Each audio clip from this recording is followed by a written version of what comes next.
A service of KIBMradio.com, the Internet's home for an all old-time radio.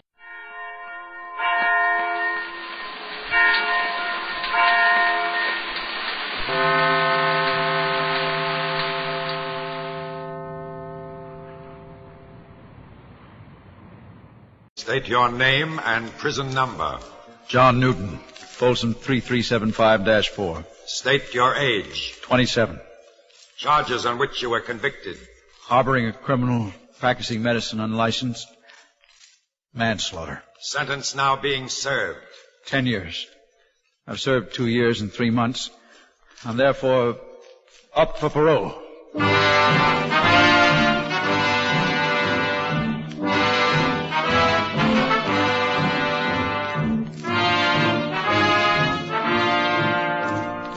Up for parole. Tonight, transcribed in New York, the first in an exciting new crime series, based on authentic cases actually heard by parole boards in your state prisons, and reenacted here for the first time. Now, Harry Marvel. Ladies and gentlemen, you are about to sit in judgment on another human being's freedom, to decide whether he or she shall become your neighbor, your employee, perhaps your friend, or remain where you, society, have put him, behind prison bars. For that human being is a social offender, a criminal, now up for parole. Remember, at the close of tonight's broadcast, you can compare your own judgment with the official decision of an actual parole board, in this particular case, California's. I ask you, therefore, to listen carefully and consider seriously the story you are about to hear. Told from the official case records of John Newton, Folsom Prison number 3375-4, now pleading before the parole board and before you for his freedom. You have the facts of my crime and my conviction and my prison record, but there's more to my story than the legal record as you read it. The very fact that the criminal I harbored was my own brother, Joseph Newton, is... Well, gentlemen, with your permission, I'd like to tell you the whole story. You may proceed, Newton. Thank you. I'm up for parole here, not my brother, but his story is part of mine. You see, even when we were kids back home, people used to say, you never know they were brothers. So different. And by the time we were grown up, well, take the very night of my crime. I was only 2 days away from receiving my medical license. I just finished my internship. Joe was an outcast, disowned as an ex-convict. I'd like to start with that night, gentlemen. We were giving one of the biggest parties the town had ever seen. And for me, it was a double celebration. For one reason, in 2 days, I'd hang up my shingle under my dad's downtown. And for another, I'd just been engaged to a wonderful girl. Well, we never did get married, and her name doesn't appear in the record. But it was a great occasion. Everybody was congratulating me, and it was all I could do to get a moment alone with my fiancée. Oh, darling, it's a wonderful party. I'm so proud of you. Well, just as long as you're happy, honey. But I wish they'd knock off and go home. What's the matter, John? Oh, nothing. You keep looking around as though you were expecting somebody. Oh, what makes you say that? What do you mean? Johnny, that's a funny way to talk to me. What's the matter? Oh, your brother. That's it, isn't it? Yes, my no-good brother. Heaven knows where he is now. You know, it'd be just like him to come busting in here after all these years. What are you looking at me like that for? I never heard you talk like that before. I know how you feel about your brother, but... Well, how do you feel about it? About what? About having a jailbird for a brother-in-law. John Newton, listen to me. I'm marrying you, not your brother Joe. Forget him. And stop looking around, Johnny. He's not coming. Forget him. Forget everything but us. All right, honey. I'm sorry. Oh, just a minute. The housekeeper's looking for me. I'll be back in a second, honey. Right. Save me some champagne. Hey, swell party, Johnny. Where's your dad? Well, you know how doctors are, fella. Out on an emergency. Excuse me a second, will you? What is it, Bertha? Mr. John. Yeah? What's the matter, Bertha? Mr. John, there's a man at the back door asking for the doctor. All right, Bertha. I'll take care of it. You wait here.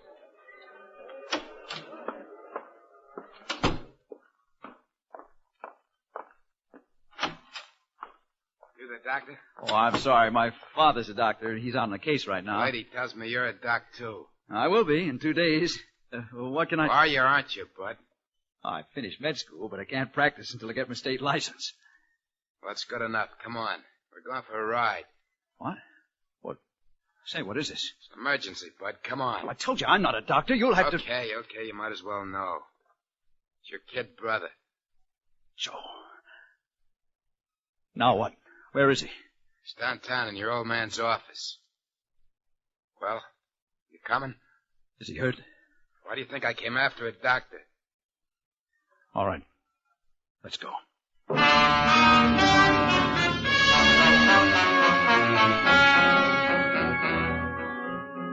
minute we started down the drive, I knew I shouldn't have come.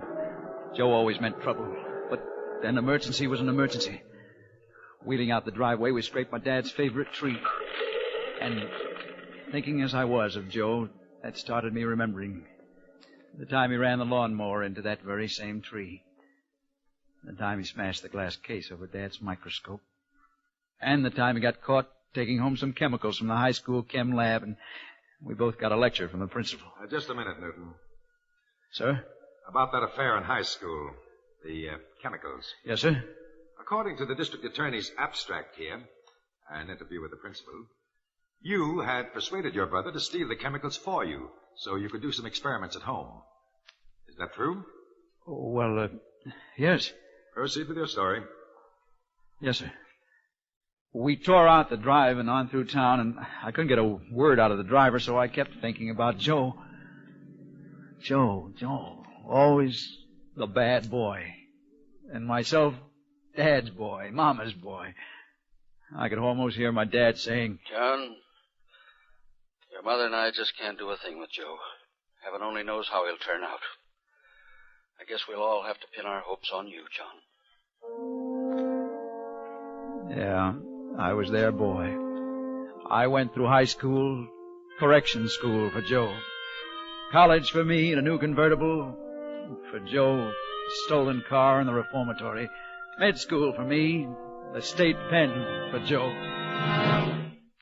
Gentlemen of the board, my own brother had a number in this prison before I even started out that night on the ride that was to lead me to my own cell here.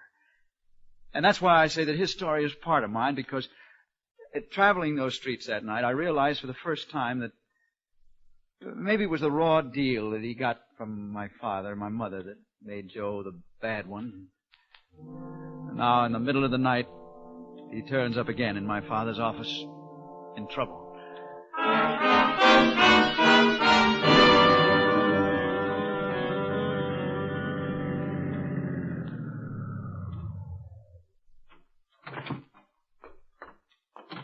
I pulled around the back here just in case. In case what? The law.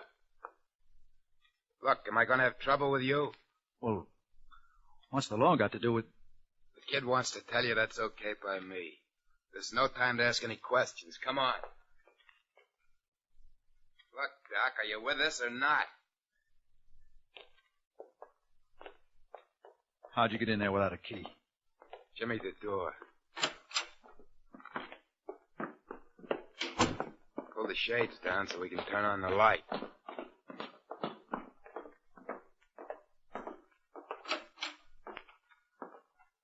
Joe? Joey, boy. I'm still here. I brought the doc, Joe. Dad? No, it's me, Joe. Johnny, you... Well, look who's out late. Mama's boy.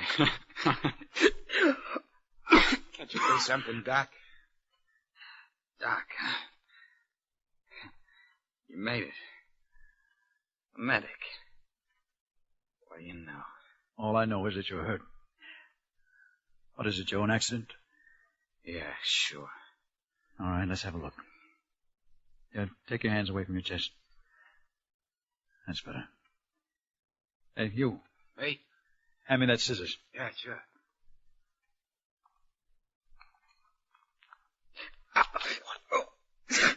Joe. Bullet wounds. Yeah, we were We were playing soldier. What'd you expect, mosquito bites? Joey, save your strength, boy. Doc, you gonna take him out? I'll give him a shot to ease the pain. But you'll take the slugs out. You're in my light. I'm asking you a question.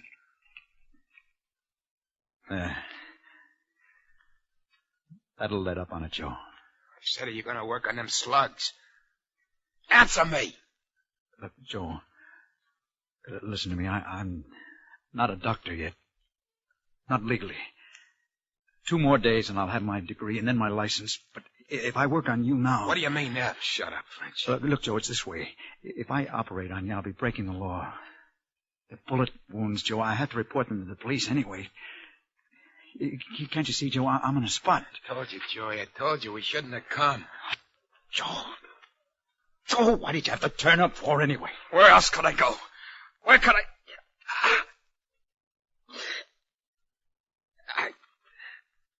I hate the guts of you.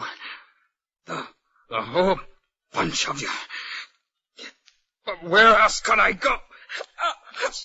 Joe, please, try to understand me.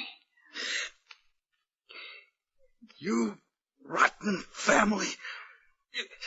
You never give me a break. Johnny, it hurts. Your brother lying there begging you, you 2-bit phony, do something. All right. Lock the door and then go wash your hands. I'll need your help. For me? I can't. You shut up and do as I say. Joe, now listen to me. Yeah, Johnny, yeah. Joe, I can't use an anesthetic. I can't handle 2 things at once. It'll hurt, Joe. All right, Johnny. You ready? Yeah, sure. All right. Now hand me that scalpel. What? Scalpel, that knife.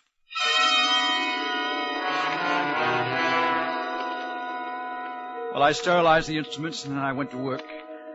My brother gripped the sides of the table. I was a surgeon, and he was my first patient. I started to get sick, but I had to put everything out of my mind, except that I had a life to save. And... wait, Newton. Yes, sir? There's a question I'd like to ask at this point. Yes, sir? While you were in the process of removing those bullets from your brother, you realized that you were breaking the law. Yes, sir, but he was my kid brother. I turned him over to the police. You see, I wanted to be fair. You wanted to be fair. Well, now I think we're getting to the point. Earlier in this hearing, you described your brother as a no-good, someone you were ashamed of. Now you're talking as if you're sorry for him. You've definitely changed your story. Are you trying to draw sympathy from this board? No, sir, but if I could say something... Now, wait, Newton. You also knew at the time how your brother got those bullets. Oh, yes, sir. It was a bank hold-up. A guard surprised them. And you also knew at the time? Yes, sir. The guard was killed. But it would have made any difference, sir. Why, you look like a little kid. Lying there. And I was going to do my level best to make up for him, for the way my father and my mother treated him as a kid. Now, just a minute, Newton. Before you go on, we have your complete case history here, which, we've looked over very carefully. Weren't you the one who usually got your brother into some of the scrapes and trouble he had? You were the oldest. Shouldn't you have helped him? Well, when he was a kid, what could I do with him? You don't know him. Why, Isn't the real reason you helped your brother that night because you felt guilty? Or perhaps you felt at least partly responsible for the way he turned out? Yes, I guess it was. All right. Now, go on. What happened after you removed the bullet? Oh, it was plenty tough on the kid. On me, too, but we managed to get through it as best we could. I cleaned out the wounds. I used sulfur, and I bandaged them as well as I could.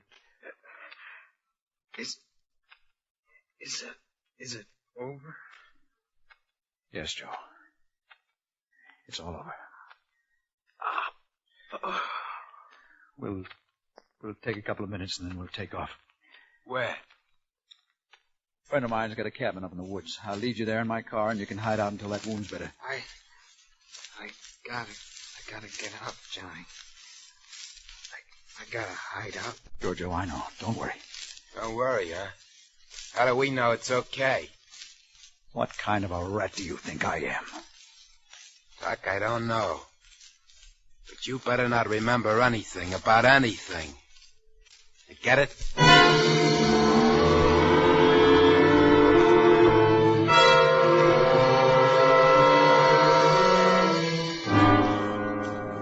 The party at our house was still going on, but I backed out my convertible without disturbing anybody.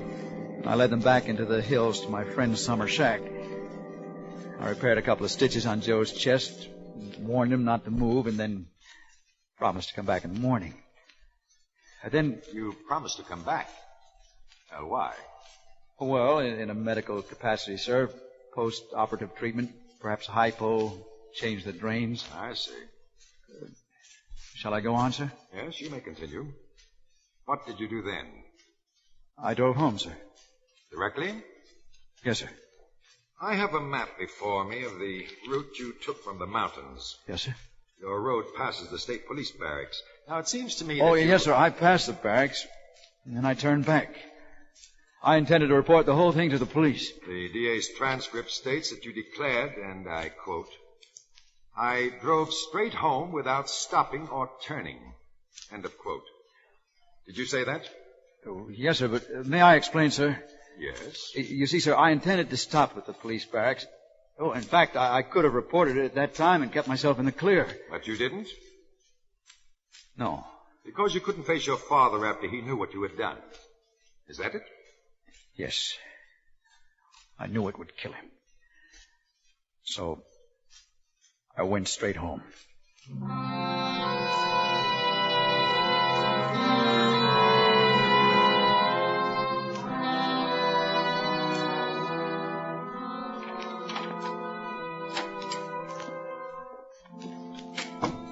The house was dark, but there was a light coming from under my father's study door. And as I passed it... Son? Yes, Dad? Well, that's fine. I hoped I'd get to see you tonight, but I thought you'd be long abed. Oh, did you just get in, Dad? Yes, tough case, but come in, son. Come in. Shut the door. Don't want to wake Mother. Yes, a doctor's life. Fine night they picked for an emergency peritonitis. Oh, sit down, son. Sit down. Cigar? No, thanks, Dad. I'm all smoked out. Quite a night, huh? Yes. Dad, was there anything special you... No, nothing special, son, except, this'll be our last little talk before you get your license. And then your shingle goes up under mine. John Newton, Jr., M.D. That'll look mighty fine, son. John, I'm proud of you. Really proud of you, boy. Dad... You know, it's all up to you. I mean, your mother and I, we have all our hopes in you. You know that. Sometimes I wonder about Joseph. Dad, Yeah, I've been long since give up figuring it out. The way he... No, there's no use talking about it. It's just up to you, son. Your mother and I, we sometimes go so far as to say we have only one son, really. Dad, if you don't mind, I'm terribly tired. Oh, wait, John, just this. I want you to remember a doctor with so much power for good and for evil, son, has got to be right. Make the right decisions. You took that oath that we all take. Now mean it. In your deepest heart, mean it. Live up to it. Be a good man and you'll be a good doctor. And you, my son, you'll be a great doctor. Well, I suppose I've made quite a speech, but I didn't have to, because I know you'll never do wrong. I lost my Joe somehow. I don't know, but you're a good son. Well, you're my life, John. My life. Get yourself a good night's sleep, son. There's a big day coming tomorrow.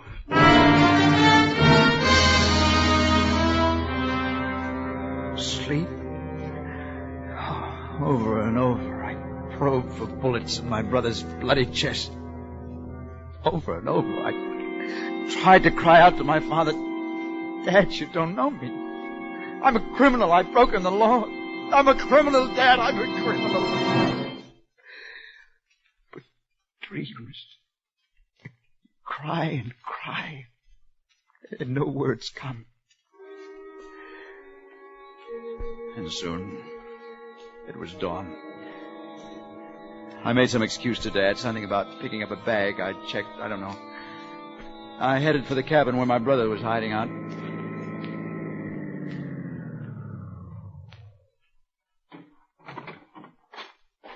There was something wrong. The cabin door, it should have been shut. Locked. Instead, it was open.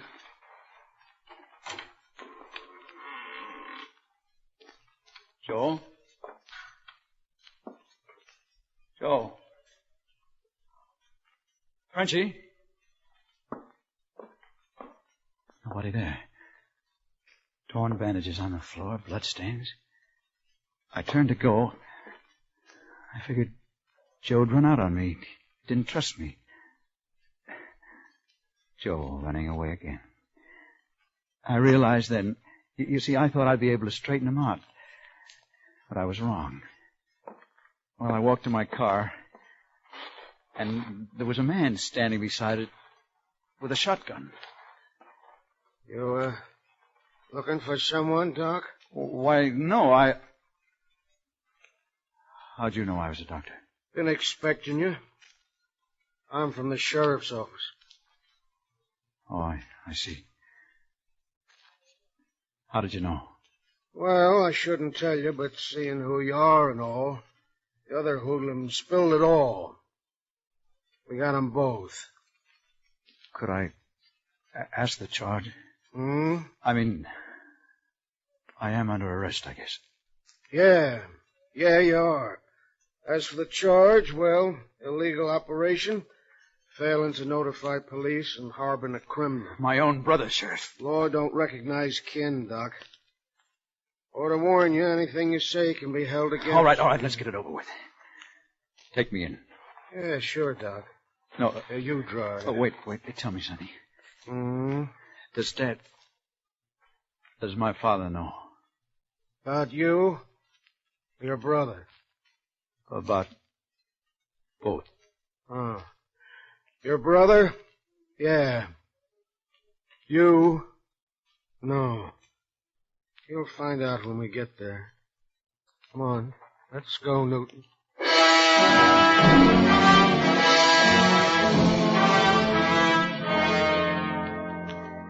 Well, gentlemen of the board, that's my story. I assure you, I knew that I was breaking the law, but I will admit now that I did it because I owed something to my brother.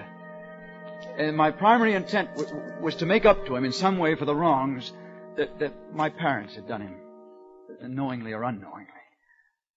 I can honestly say that my primary intent was not crime.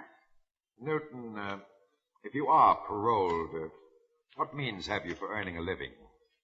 Well, if I can get my license, I intend to practice medicine. Practice medicine? Well, yes, sir. Well, Newton, certainly society needs physicians, but it doesn't want doctors who lack willpower, men incapable of clear judgment.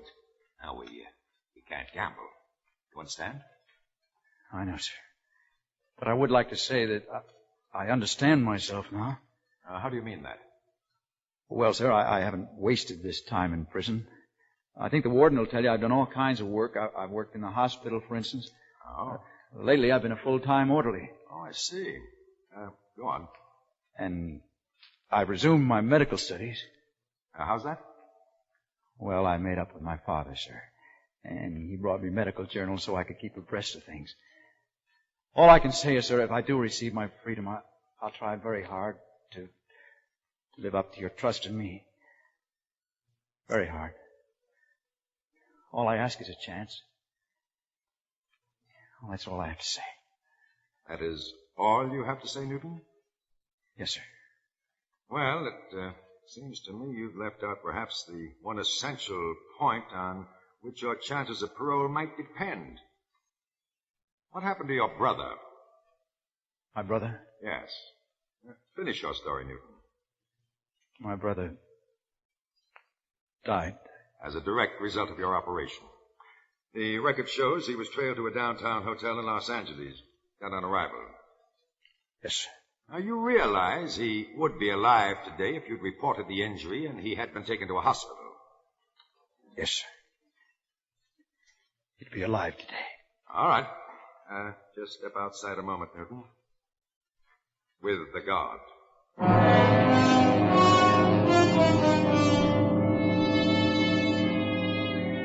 While John Newton waits, and the parole board reviews his story and his parole file, you too have a decision to make on his case. Weigh John Newton's story carefully before you form your judgment, because in a moment you will have an opportunity to compare your decision with that of the actual board before which he appeared.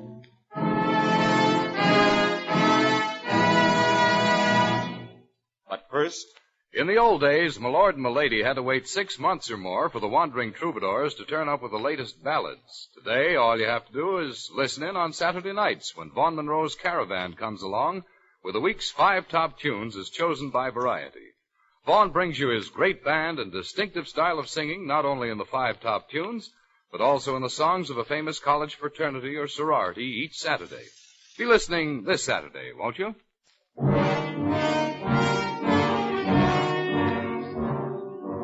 now, the decision of California Parole Board. Folsom, John Newton, 3375-4. John Newton. Yes, sir. Step forward. This board has carefully studied your record and considered your own story. You may be sure that we have given careful consideration to all details. Yes, sir.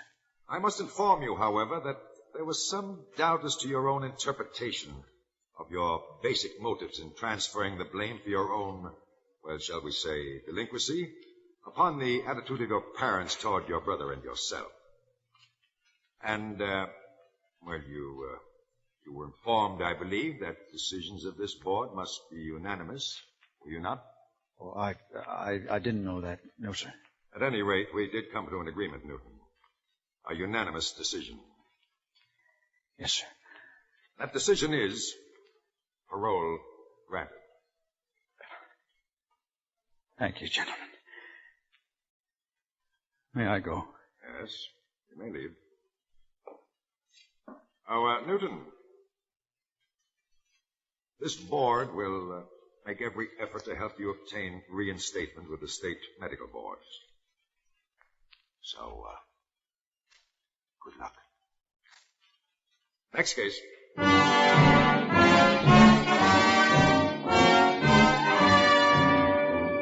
Today, Dr. John Newton may be your neighbor, your friend, your family physician, for he is currently practicing medicine in a large American city. But he himself, John Newton, M.D., though that was not, of course, his actual name, gave us permission to tell his story tonight, asked us, in fact, to do so, in the interest of thousands of men and women in American prisons who may someday come up for parole.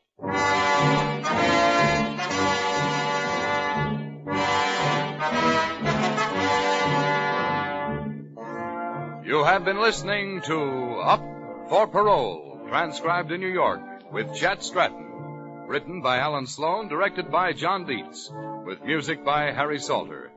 Listen again at this same time next week, when CBS will bring you the actual story of Case 3374-5, Sing Sing.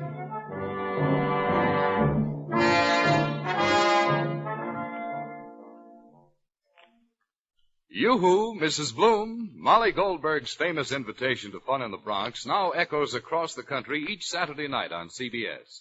It's the same fine brand of comedy mixed with a tear now and then that's made Molly and her family, Jake, Sammy, Rosalie, and the others, favorites for many years. CBS invites you to hear the Goldbergs on most of these same CBS stations this Saturday and every Saturday. Stay tuned now for Broadway is My Beat, which follows immediately on most of these same CBS stations.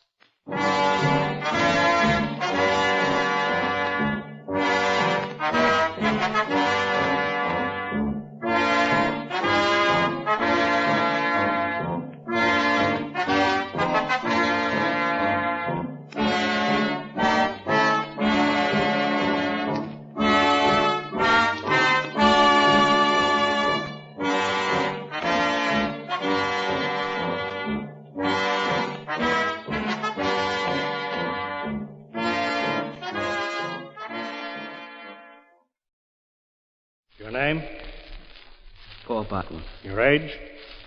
26. Charge against you? Stealing vehicles. Speak up. Stealing vehicles, conspiracy to rob, and burglary. Sentence? 5 to 10 years. Proceed. Having served 2.5 years at the state prison, and having received the permission of the warden, I'm before this board up for parole.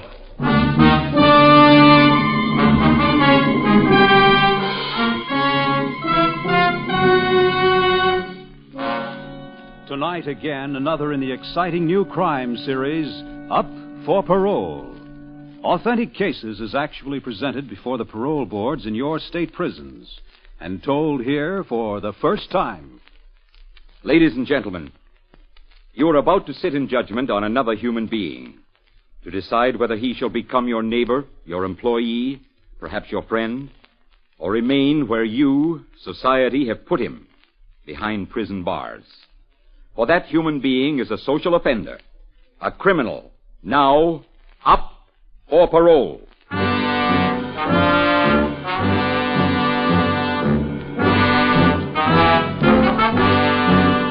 Remember, at the close of tonight's broadcast, you can compare your own judgment with the official decision of an actual state parole board. I ask you, therefore, to listen and consider seriously the story you are about to hear, told from the official records of Paul Botwin, prison number 824-371, now pleading before the parole board and before you for his freedom. One of those things, gentlemen of the board, the way things happen. I didn't think at the time I did it, when I stole the car and the rest, that this was a crime not only against society, but against myself, too. But, gentlemen of the board, since I got in a stir, I had a lot of time to think. I followed all the regulations and stayed away from influences. I think, therefore, gentlemen, I am eligible for your kind consideration. Well, that's about it. Who wrote that speech for you, Botwin? Sir? You can pick up one like that from any jailhouse lawyer for $1. Is that what they told you that we wanted to hear? Nobody coached me. Nobody told me to say Hold it, anything. skip it. That's all beside the point. First, I think we better start from the beginning. Yes, sir. Now, the warden's report here says that you refused to see visitors, especially refused to see your mother. Oh, look, you got to bring her in. And in a letter to the warden, your mother writes... What difference does it make what she writes? She says you used to stand in front of a picture of your father, your dead father, a picture in the living room, and talk to him... Cut it out, will you? As if he were alive. Okay. Okay, it was her and him, my mother and my old man, my girl, too, and her old man, all of them. They made me like this. They wanted me to be like this. They wanted a liar and a crook, and they got it. They made me do it. I can tell you the way they made me do it. They got just exactly what they asked for. Is that what you wanted to know? Is that what you wanted me to say? Okay. I said it. Well, if you said your piece, Botwin, you can leave now, and the board will make its decision. Or, if you want to, you can tell us what that outburst is all about. What it means standing in front of your father's picture. Okay. I'll tell you. I'll tell you the whole thing. 6 years ago, I was the good kid in my neighborhood. People used to say to their own kids, there goes Paul Botwin. Why can't you be like him? I was 19, going on 20, going to mechanics school at the time. I got the good news about 5 o'clock, so I came home and surprised Ma. Who's that? Paul? That you, Paul? Why, what's that? Take off your apron, Ma. Oh, but Paul... No buts, no questions. Just take off the apron, Mom, and get on your new dress. And pin these on. A corsage. Why, Paul, what... You and me, we're going to paint the town, Ma. We're going out. Best Chinese restaurant there is. Anything you want on the menu. It happened. Mm-hmm. It happened and more. Remember I told you at the end of the term the specialists come down from that electronics company and so on? Uh-huh. Big shots to pick 3 men for jobs. Surefire jobs. Well, I got tapped. Number 2 man. Started $39.75 the first week. Oh, Paul. Paul, Oh, Mom, cut that out. It'll take you an extra half hour to fix up your face. Come on. Oh, Paul. Go ahead. Get your coat, Ma. I already ordered the table. Tell him, Paul. He was a man with standards. He'd be proud. If only he were alive now. All right, Ma. I'll tell him. You go ahead and get ready. I went into the living room where his picture hung. My father's picture. Right over the piano. A big photo colored by an artist. And I stood there like I did ever since he died when I was 4. Hiya, Pa.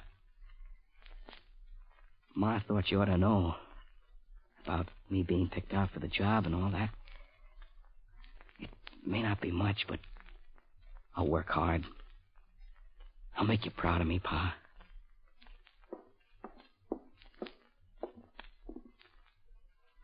I'm ready, Paul. You? Sure, Ma. You know, it's almost like he was smiling, Ma. I know. So long, Pa. It was a lie. The whole thing was a dirty, lousy lie. Hold on now, Botwin. If you can control yourself, we'll listen to the rest of your story. All right, I'll try. It was just 1 month later, the day I graduated. I was to start to work the next day. I came home. Ma wasn't there. I was going out with Martha that night. She was my girl, and I started to get ready. Who's there? Yeah? Can I help you? What? Hey, look, Mac, this is my house. Who are you? Ain't changed. Hey, where do you think you're going? You got a drink in the house? Hey, wait a minute. I don't mind a guy walking in. Look, Mac, just who do you think you are? Blood. Take a good long look, boy. Maybe you can answer your question yourself.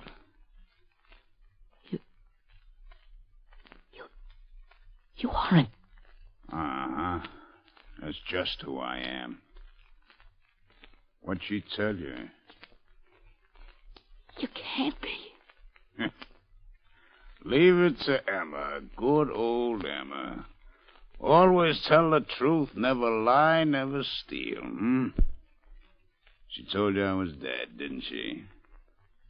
She never told you about him over the piano there, Well, he was in state prison for unlawful entry, burglary, violation of the Sullivan Act, 15 to 20 years. She never told you then, She never told you your old man was a con. Well, take a good long look, Sonny, because your old man has come home. Now, how about a drink? How about a good long drink, We're reunited. Oh, no. No, it's impossible. It can't be. She wouldn't do a thing like that. Telling me... You are him. You are him. Look at the picture. Same mouth, eyes. You and him, you're the same. The same! The same! Quit it! Where you gone? Who cares? Who wants to know? You gonna stop me?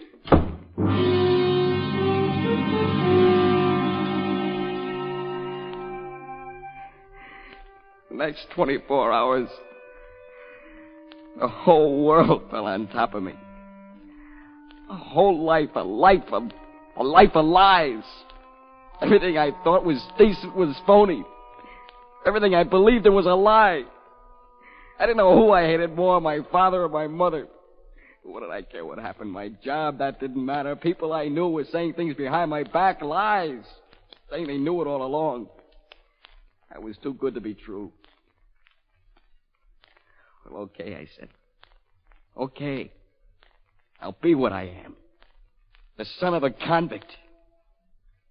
I changed. I got hard. Never again was I going to be soft, get sucked in by lies. I'd show them. I don't think it's a good idea, Paul. My girl, Martha, she didn't understand yet. That's how big the change was. Even she didn't understand. We were talking together in a drugstore in a back booth. Safe place. You sure it's a good idea, Paul? Well, what am I going to do? Go back and live there? Look at him every morning and her? Listen to explanations and all that kind of stuff? Look, now I'm on my own, and I got plans, kid. I got real plans. Now, don't you go soft on me, too. Paul, it's not that. It's Yeah, I know. Your old man says if I see you, he'll break my neck. Well, I'd like to see him try. You're still with me, aren't you? Of course. Okay. With you, I can lick them all. Every stinking one of them. The neighborhood, my job, my own man, and her. Oh, Paul. What's wrong? My father. Martha, get up and get out of here. Now, look, Mr. Collins. I told you never to see him again, and here you are hiding. We're not hiding. Do you know who he's been hanging out with? The kind of company he keeps, the things he's been now doing? Look, Mr. You Collins. look. Botwin, what did I tell you I'd do to you if I caught you again with my daughter, I told you I'd break your neck. Get it out! You're the kind of a man you are. Now, get out of here. And if I ever catch you so much as looking at her again, well, what you just got is only a sample, Botwin. Just a sample. He made me look like dirt in front of Martha. They made that happen. My own man and my mother. Okay. If I thought before I knew where I was heading, now I knew for sure. For absolute sure. You, Lefty, you got it straight? At 10, he closes up the store. He's been averaging $250, $275 a night. Friday night, he ought to have at least $300. Now, you take a look out, Vince. Lefty, you go in the store first, and I'll handle the heavy work. Come on, let's go. It's parked on the corner of 137th and Tremont, a Cadillac with white wall tires. The keys are in the glove compartment. Now, I'll meet you at Samish's garage in 15 minutes. $1,000 at least. Split 3 ways.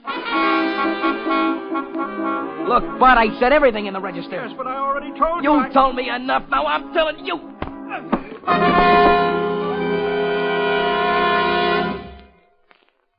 And then came the best. The best of the whole bunch.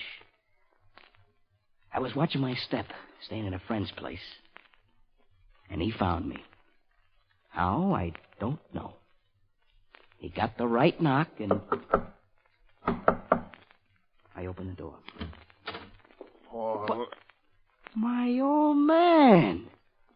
Well, how do you like that? Come on, get in. Shut the door. Were you followed? No, I was careful, Paul. I got to talk to you. What do you got to say to me? Paul, I'm on parole, you know that. On good behavior. What you've been doing, it's been getting around. They're blaming me, boy. They say if I ain't a fit father, I ain't eligible anymore to be on parole. They're going to send me back to the pen. It's 5 years. You don't know what that means, boy. I waited 16 years for this to get out and have a chance. You're lousing me up. Oh, brother, that's the best I ever heard.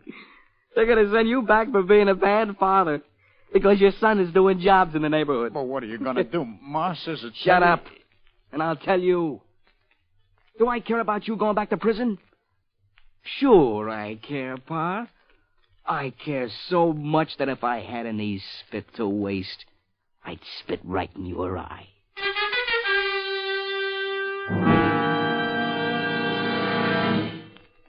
Okay. That's what they wanted. They made me a crook. My old man, Martha's father, the neighbors, and her.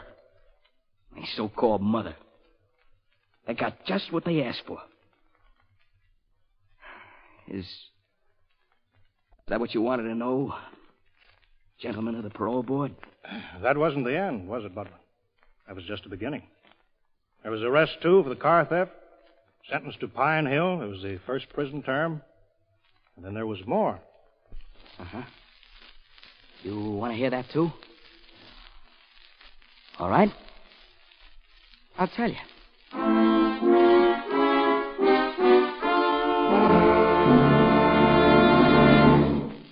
We'll return to our file in just a moment. But first, this Sunday night, genial Horace Heidt will hold his first quarterfinals of 1950 on his CBS Youth Opportunity Program.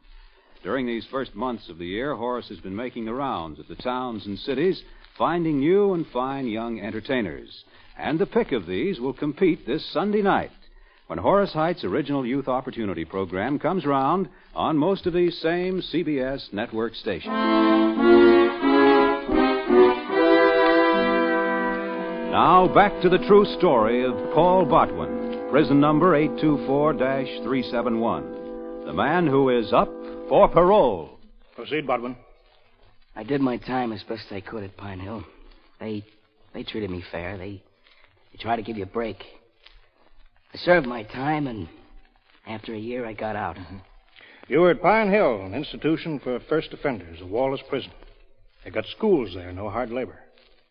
Warden wrote me a letter. He said that when you finally finished serving your term, you were offered 3 jobs. 2 were in your own line, telephone repairman. You turned them down. The other one was in a silk house as a shipping clerk. Why did you take that job? Well, while I was at Pine Hill, I met 2 guys who told me I was a sucker if I didn't take the job at the silk warehouse because it was an easy money deal if I made my plans right. You see, Martha left home, and I could see her any time I wanted, and she'd marry me no matter what her old man said. So I wanted to make money quick, big money, so we could get married. Well, when I did get out, I took the job, and in a month I had the place all cased. That's what we want to hear, Botwin, the truth. Now tell me, did you see this girl, Martha? Yeah, I saw quite a bit of her, but I didn't tell her what I was up to. I only told her that soon we'd have some money and we'd go out west somewhere, get out of town. Oh, I still don't understand it. You're doing well here. You have a good job. We're going to get out of this town. You just leave everything to me. There's big things coming, baby, real big. Oh, Paul, I don't care. The main thing is you and me. Oh, why don't we stay here? Well, what can you build on? A family, a father, a mother like yours and mine? You ought to see your mother, Paul. Keep her out of it. Look, Paul. She's worked all this time. She saved a little money. She's ready to give it to you. We could maybe start a business or something. Oh, Martha, you still on that? Look, make up your mind. You with me or against me? Paul, she's your mother. She's a liar, that's what she is. She's the one that started the whole thing. You know that. See her. I won't. She's been waiting half an hour. She's here? She's outside. She just wants to tell you how sorry she is. All right, Martha. Go ahead. Open the door. Tell her to come in. Paul. Martha said my mother was coming to see me. Well, I got news for you. My mother's dead. She died when I was a little boy of 4. She was a fine woman with standards. But she died. Oh, Paul. That's right. My mother's dead. Now, go on, get out.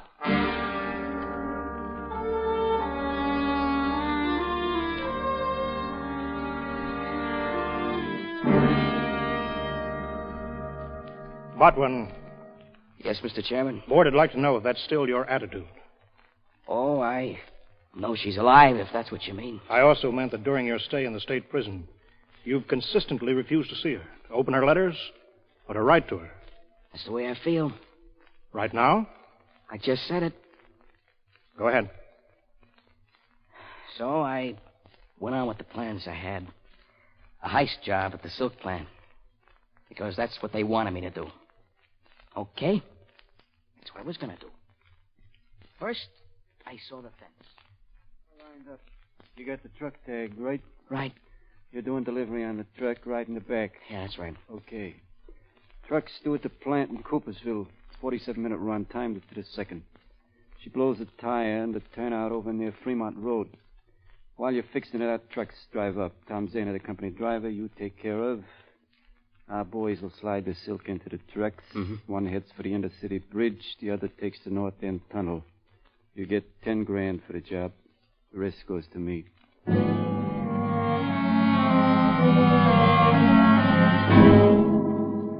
Oh, it was smooth. The flat tire, taking care of Zana, the company driver, transfer the goods to the fence's 2 trucks. Went smooth as silk. One filled up and headed for the Intercity Bridge. The other one for the tunnel. Me on it. Me and the fence's driver. 10,000 was a good start. And there'd be more. Plenty more. Well, we took the extension highway, turned north at River Street, and then I saw the lights in the tunnel. They were blinking on and off. On and off. What's the matter? What's the matter? They're blinking. I don't know. Well, is it for us? Maybe a traffic snarl. Well, get your foot on the gas. What do you think I'm doing? What? They're closing it up. It is us. It's no good. Stop that truck! Okay, out. No tricks.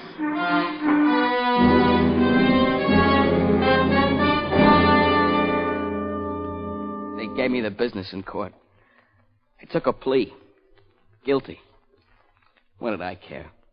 Because the first thing they told me when they got me in the station, the very first thing... We had a tip-off, fella. Good-looking kid, too. Name of Martha Collins. After that, what did I care? She was like Ma. A liar. Like all of them. That's it, Botwin? That's all there is? Yes, sir. Except I've been serving my time. I never got no marks against me on the report. That's all. You think that warrants parole? Well, that's up to you. No, it's up to you, too. Because your records have a couple of other things on it, too. Like that course you started to take in lathe work and woodwork. Automotive repair course that you started. What's that got to do with anything? What's the matter? You ashamed? You ashamed that there's any decency left in you? Is that what you're ashamed of? Ashamed that maybe the world won't think that you're tough, hard Paul Botwin, number 824371? Is that what you're ashamed of? I got nothing to say. Just a second. Oh, yes, okay. Botwin, you've got 2 visitors. Principal Keeper wants to know whether you'll see them. No. Don't you want to know who they are? I know who they are. Board's going to pass judgment on your case within the next hour. We're sending you out now, Botwin, because we have to hear another case. That'll take about a half an hour. Then we'll decide yours. We'll send for you. You can go now.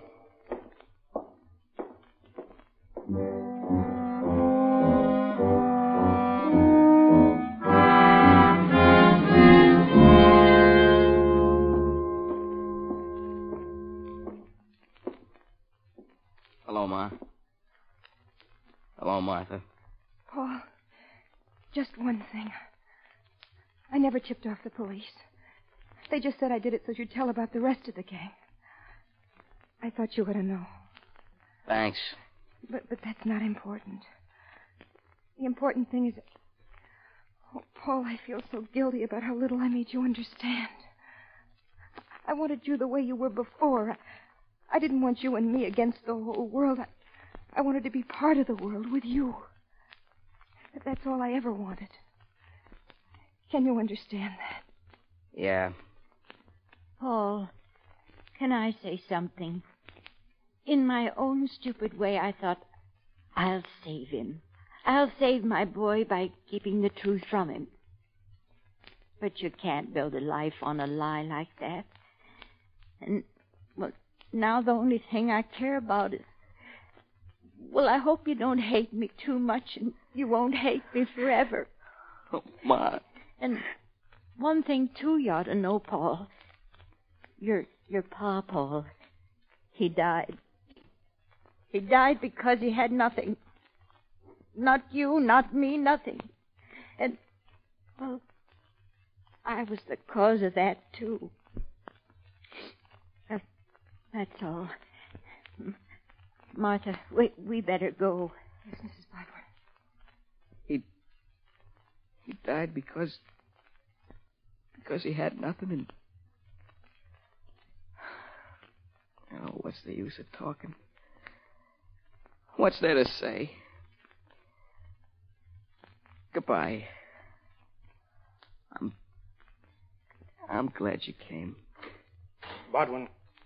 Yeah? Board's ready. Let's go.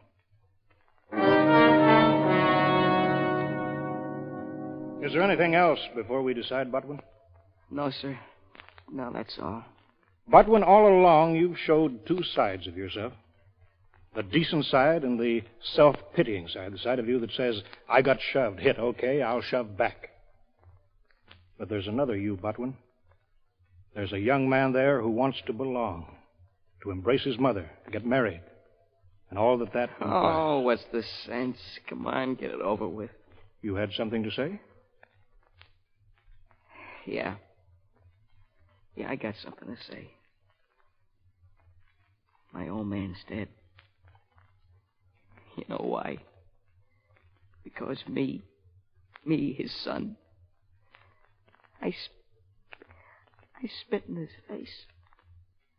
I told him, go ahead and die. Who cares?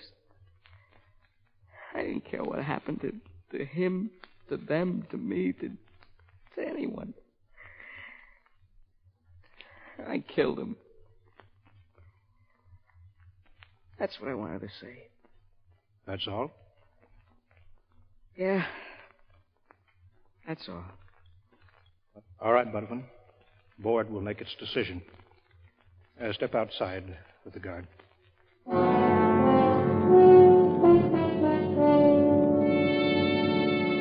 While Paul Botwin waits, and the parole board reviews his story and his parole file, you too have a decision to make on his case. Weigh Paul Botwin's story carefully before you form your judgment, because in a moment you will have an opportunity to compare your decision with that of the actual board before which he appeared.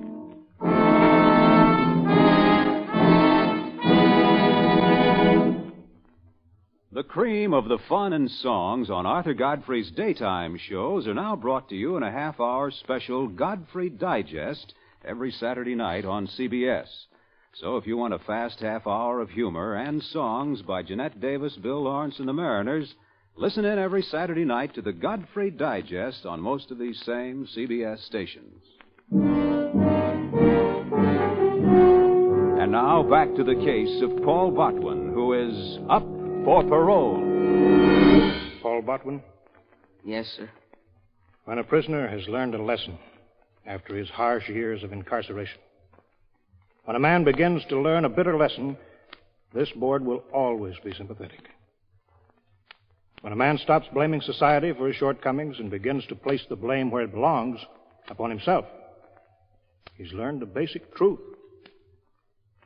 Paul Botwin, this board believes that you have begun to learn that basic truth. And therefore, parole granted.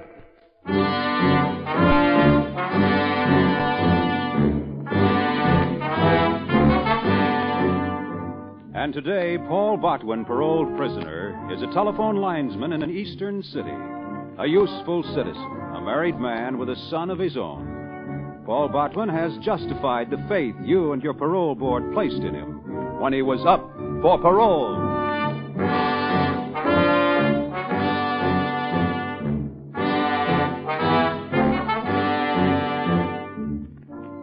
You've been listening to Up for Parole with Michael O'Day.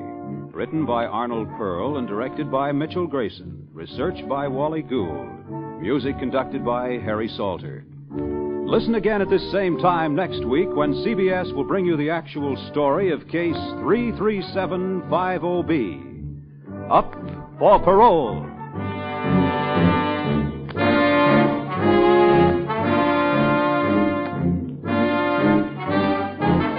This is CBS, where you thrill to gangbusters every Saturday night, the Columbia Broadcasting System.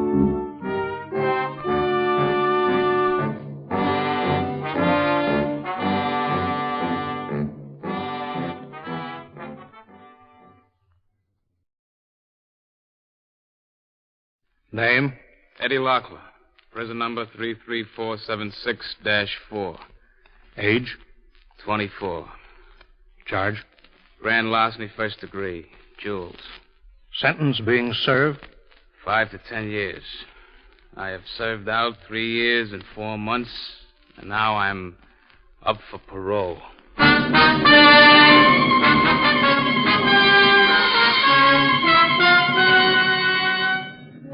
Tonight, again, another in the exciting new crime series, Up for Parole. Authentic cases as actually presented to the parole boards in your state prisons and reenacted here for the first time. Now, Bob Height. During the next half hour, you will sit in judgment on the freedom of another human being. You will be asked to judge whether that person shall become your neighbor, your employee, perhaps your friend, or whether he must remain where you, society, have put him, behind prison bars. Well, that human being is a criminal. Now, up for parole.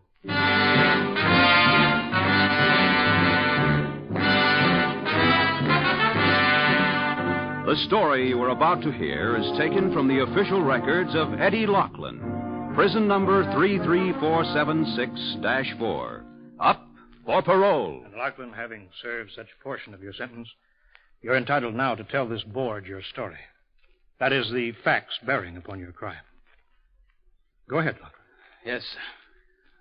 Oh, where shall I start, sir? Well, we have the facts of your case, the official records before us here. Is there anything you'd like to tell us about yourself? I don't know what you mean. Well, for instance, how have you made out in jail here?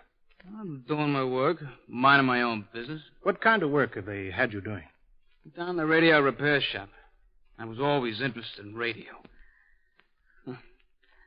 That's kind of why I'm here in the first place. That's interesting. Our records show you got yourself involved with a very wealthy woman. But I suppose that'll come out in due time. Now, you said that you were always interested in radio work. What do you mean, always? Well, since I was a kid, it was radio, radio, radio. I was always looking at things I couldn't have.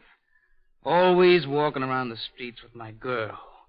Both of us looking in store windows at things we couldn't.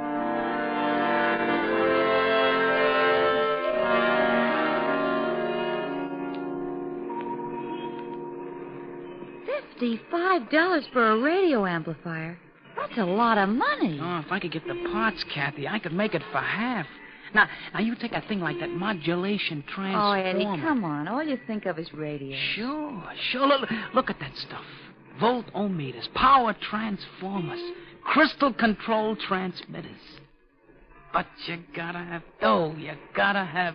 Come on, Eddie. Quit dreaming. Yeah. Listen, Kathy. One of these days I'm gonna have that stuff. Stuff I want. You too. Dresses you want. Fur coats. Stuff like that. You're gonna get them. Oh, Eddie, don't talk foolish. You'll see. You'll get it. Because I'm gonna get dough. How, I don't know, but I'm gonna have it. We're gonna get what we want. And not just have to press our nose against the glass in the window like it was Christmas candy either. You'll see. Come on, let's go home. All right. Bus or subway? Bus or subway? On what? We walk.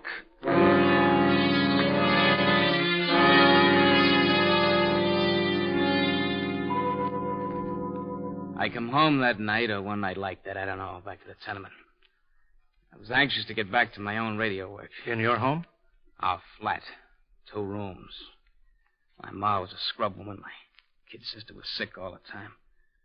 So I built her a little receiver so she'd get music and stories and all that, you know. Besides that, I had a little 10-watt transmitter.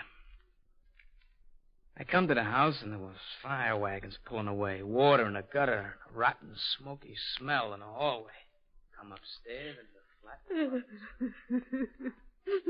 Hey, what's the matter, Ma? You hurt? What happened? Well, what's about this fire? Eddie. Oh, Eddie. Ma, listen to me. What happened? There was a fire in the cellar, Eddie. Yeah, I know. How'd it start? Your radio stuff made a short circuit downstairs. Who says? The superintendent. Hey, he's crazy, the old jerk. Well, what are you crying for? What'd he do, Ma? What'd he do? Oh, nothing, Eddie. Nothing. You're crying over nothing? What did he do? Oh, nothing, Eddie. Just said we'd have to get out. Said he was sick and tired of you stealing electricity from the meter for the radio. He wanted to bust up the radio. So he came in mad, and I got in his way. So he hit you? Oh, no, Eddie. He just pushed to get to the radio. Dirty louse, he can't push us around. Eddie, no. Eddie, come back. Eddie, come back.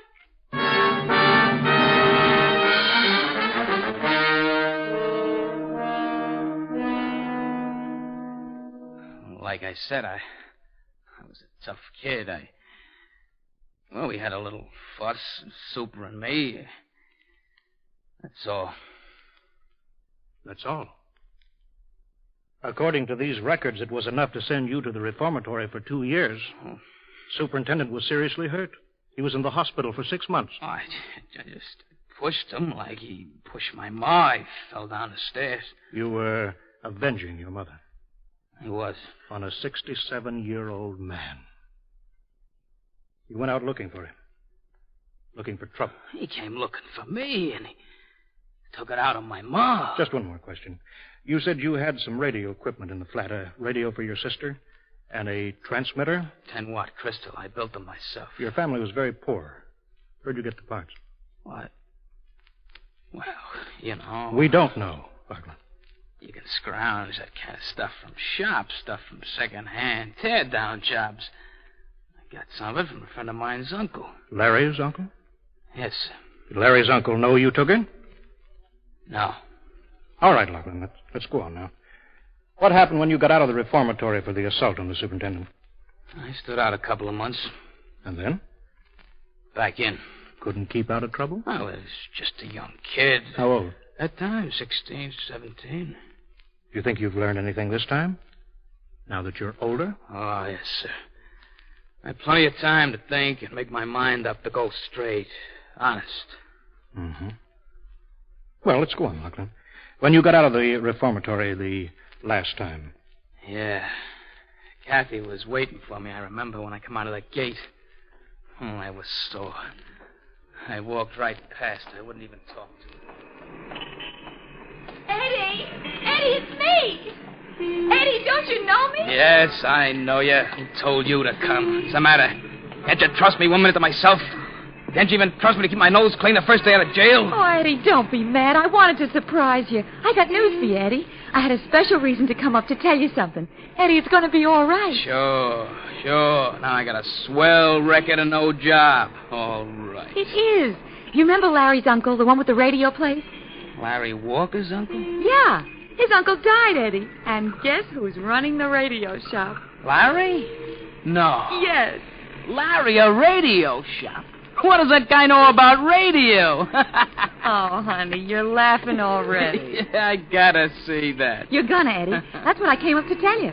You're going to work for Larry. And not because you're old friends, either. Larry wants you there. He needs you there. You see, somebody needs you besides me. Honest, Eddie, from now on it's going to be all right.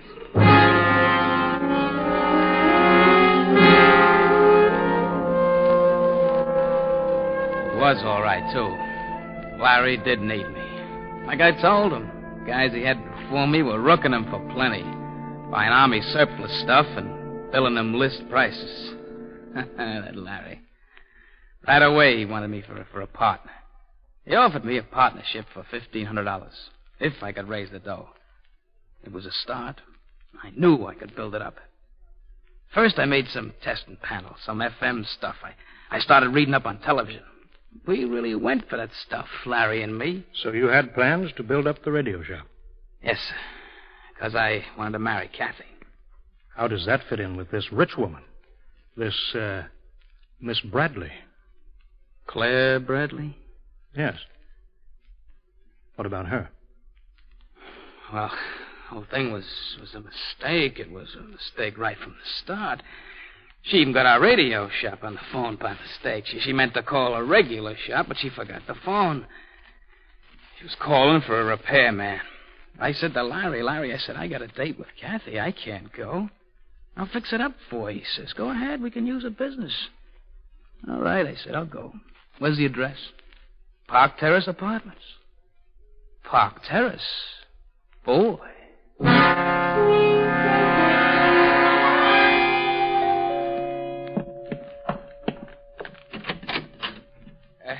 Radio, man. Oh, yes, come right in. Right. It's right over there. Beg pardon, man? The radio. Oh. It's a big piece of furniture. Well, it just went dead. I'd have sent it out, but I wanted to listen to the symphony. Nah, we'll see. All right, put my kit right down here on the rug. Certainly. Yeah? She's dead, all right. Hey, what this job set you back? Enough. But you see, I like music. Symphony stuff. I don't go for that. I like them both. Jazz, Beethoven, it's all music. There's a lot to classical music, you know. Oh, sure, I know. It takes time to get onto it. People like me, I guess we can't take the time, you know. Yeah, here's your trouble right here. Rectifier tube's burned out. Yeah, I like my music raw, you know, rhythm, low down, like. That's very interesting, Mr. Lachlan. Lachlan. That's right. Hey, it's lucky I had a new tube with me. All right. See how she behaves now. Gotta let her warm up. Where's the volume control? Right here, this one. We'll be all right now.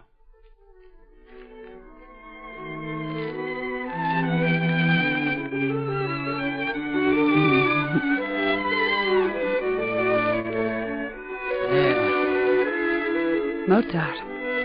Huh? That's Mozart they're playing. Oh, sure.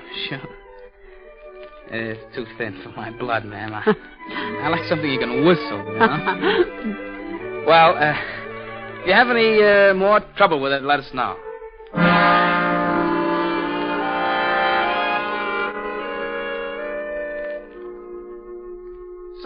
So she tries to sell me classical music, Kathy. Me! Imagine. What was she like, Eddie?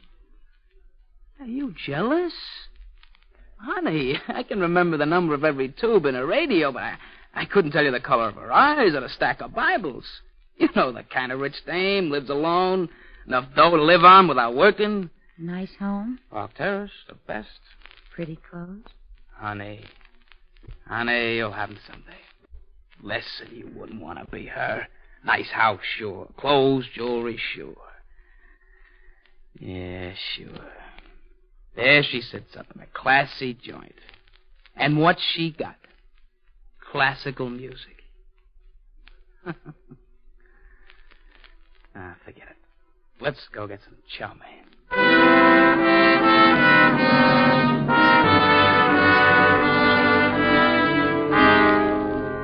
So, that's that.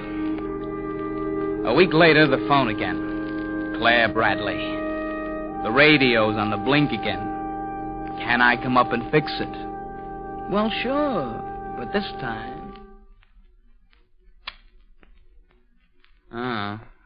the tubes don't even heat. The plug ain't even plugged in. I know, I pulled it out. What gifts? I wanted to see you again. Me? Yes. Oh, no. Sit down a minute. Oh, this doesn't figure. I don't know what you mean exactly by that expression, but, you know, you're a very interesting young man. Me? Interesting? Yes. I've never forgotten what you said about music. Raw, you said. You liked it raw. Well, sure, Don't you see, I've never known known anyone who felt that way, thought that way, or talked that way. You're different, and I want to know you. Wouldn't you like to know me better? Well, what is this? Just somebody trying to make friends, that's all. Mm-hmm.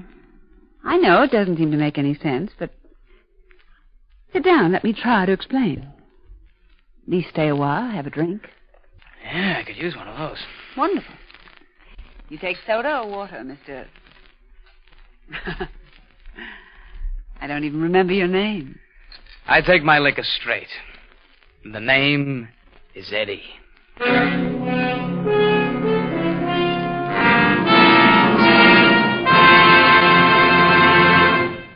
We'll return to our file in just a moment. But first, Molly Goldberg's famous invitation to fun in the Bronx, Yoo-Hoo, Mrs. Bloom, now echoes across the country each Saturday night on CBS. It's the same fine brand of comedy mixed with a tear now and then that's made Molly and her family, Jake, Sammy, Rosalie, and the others, favorites for many years. CBS invites you to hear the Goldbergs on most of these same CBS stations this Saturday and every Saturday.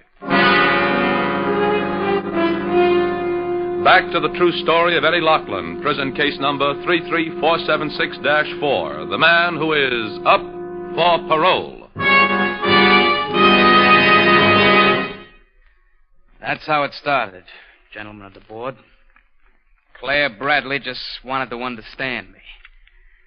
As for me, I'd never known anything like that in my life. The Park Terrace apartment, a rich girl. You enjoyed that? Well, it was different than I'd ever known. You and Miss Bradley were friends? Yes, sir. She took me out. Concerts, nightclubs, theaters. Loughlin, we have a transcript of a statement from Miss Bradley in which she says that there was no friendship between you. What? She said... Oh, no, sir, it wasn't. Never mind, Loughlin, never mind. We'll get back to that. In the meantime, though, you said before that you were a straight shooter with Kathy. Tell us how you reconcile that statement with what you told us about Miss Bradley. Yes, sir. Come to her head in the shop with me and Larry. He said he wanted to talk to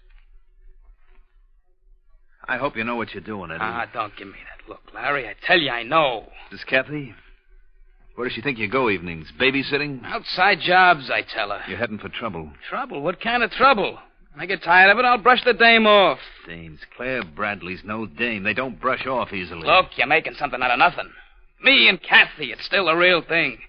For the brush off when it comes, that'll be that, when I get ready. OFF, off. What about the shop, Eddie? I still want you for a partner, but going to fancy concerts and shows with a ritzy dame, that ain't going to get you any $1,500. And what's more, you might lose Kathy. Eddie, who are you kidding, huh? Who do you think you're kidding?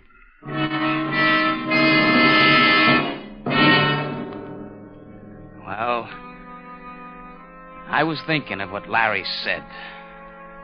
Thinking about Kathy. And all of a sudden, on the way up to Claire's, I got sore. I got sore at everybody. I was all mixed up. I felt rotten. Claire asked me what was wrong. Nothing, I said. Tell me, she says. No, I says. Come on, Eddie, you can tell me. You won't like it. Go ahead, Eddie. Well, it's the whole thing, the whole setup. You and me. It don't figure. It's wrong. Why? You know why. Come from the wrong side of town. I don't belong up here with the bright lights. It's too rich for my blood.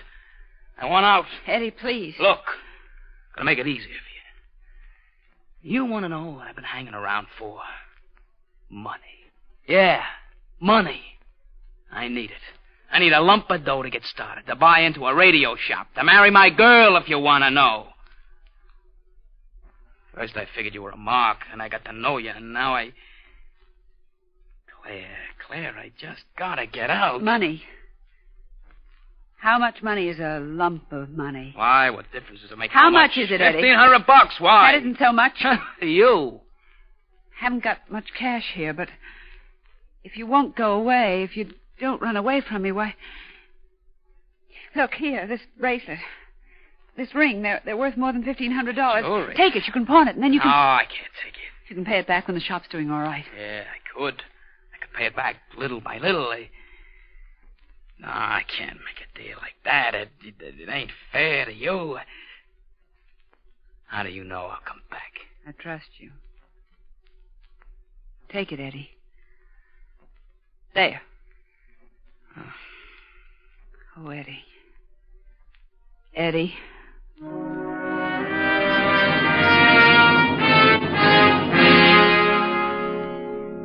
And so that's your story. She gave you the jewels. Yes. You didn't steal them. No, sir. You intended to pay her back? Yes, I did. But you never did go back to see her. Well, I never told this before, but I did go back. She kept calling the store, driving me crazy. Call and why didn't I see her? Finally, it got so I was afraid she'd come over and Kathy'd find out. So I went over there. I went to the door, but I didn't go in. I just stood there when she opened it.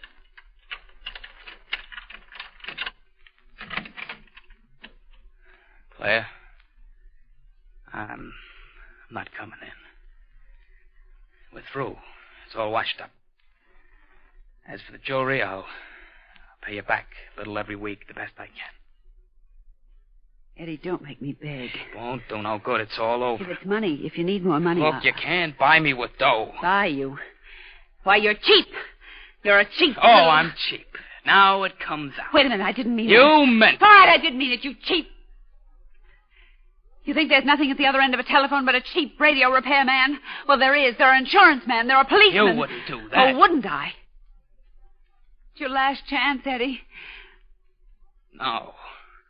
That's all.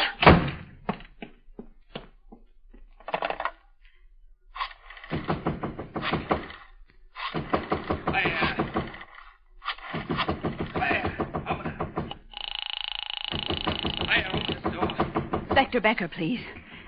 Yes. What are you doing? Yes. Hello, Inspector. This is Claire Bradley. Yes, I am. I'd like to report some of my jewels are missing. Yes. And the last time I saw them was when a radio repairman was here. His name is...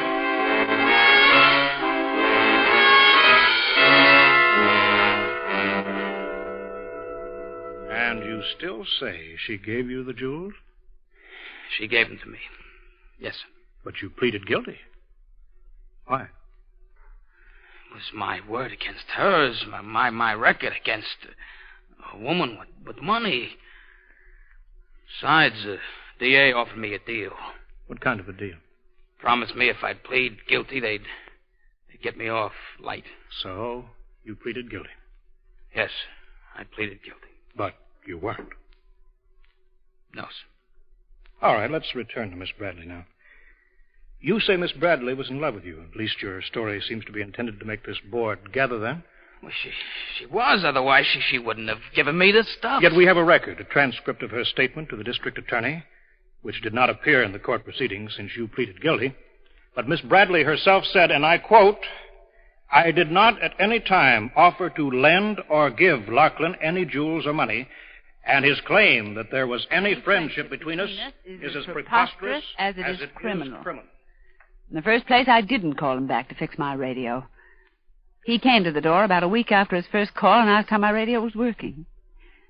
Seemed like a very decent young man, so I let him in, primarily out of pity. There was never any attachment between Mr. Lachlan and myself, and he never accompanied me to any social affairs. Any friendship that did exist was purely, on my part anyway, interest in his rather rough character. And on his part, I'm convinced by experience, purely and simply for the purpose of robbing. Robbing me. What do you say to that, Lachlan? The doorman and a police source go out together. He could give you a statement, too. We tried to obtain a statement from him, but he died more than a year ago. Oh. Well, what have you got to say for yourself, Lachlan? Just that I got a clear prison record. There's a job waiting for me on the outside back in the radio shop. That Catherine Reardon's waiting for me outside, too. Want to get married and start out all over again. That's all. Lachlan, it's only fair to tell you one or two factors which have to enter into our decision. Yes, sir. In the first place, you said it was your word against Miss Bradley's. Against your word was not only Miss Bradley's statement, but your school record, your reform school history, the fact that you yourself here could not explain where you obtained your radio material. Did you follow me, Lachlan? Yes, sir. Then there was your attack on the superintendent. And besides that, your own lack of personal responsibility toward the girl who loved you. Yes, sir. This board doesn't concern itself too much with the circumstances surrounding the crime as you relate it. It may be true that Miss Bradley did give you the jewels.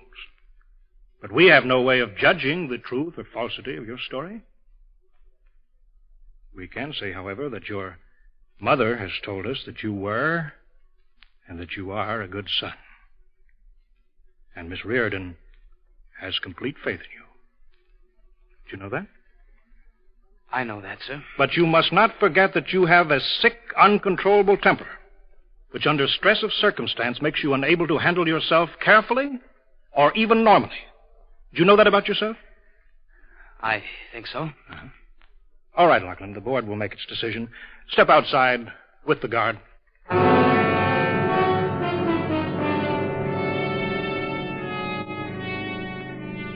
While Eddie Lachlan waits and the parole board reviews his story and his parole file, you, too, have a decision to make on his case. Weigh Eddie Lachlan's story carefully before you form your judgment, because in a moment you will have an opportunity to compare your decision with that of the actual board before which he appeared.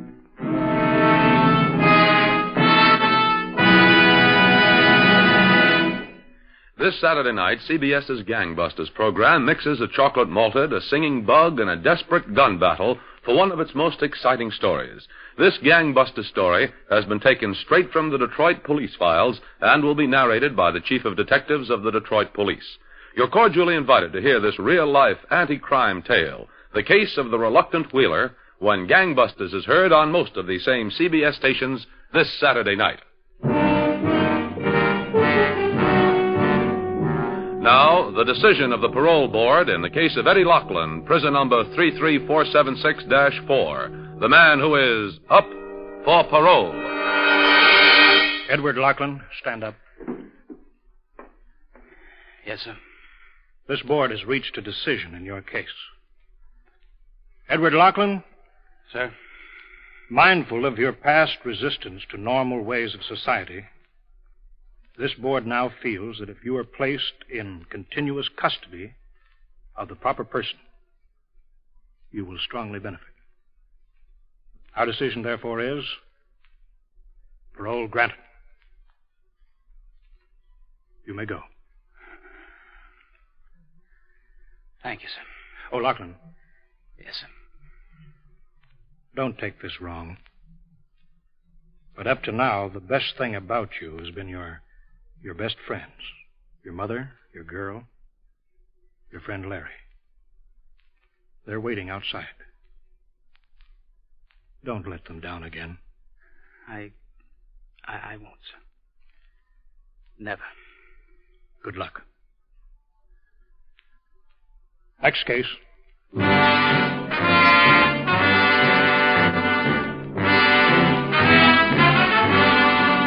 Eddie Lachlan may now be your neighbor, your employee, your friend. He and Kathy are happily married. They have 2 children, both girls. And Eddie is responsibly employed by a large radio manufacturing concern.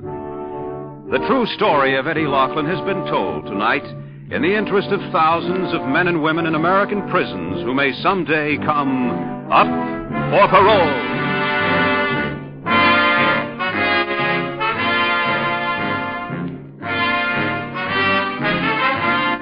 You have been listening to Up for Parole with James McCallion as Eddie Lachlan, written by Alan Sloan, produced and directed by Mitchell Grayson, researched by Wally Gould. Music was under the direction of Harry Salter. Listen again at this same time next week when CBS will bring you the actual story of case number 755-2, the Cleveland Peacock. Up for Parole.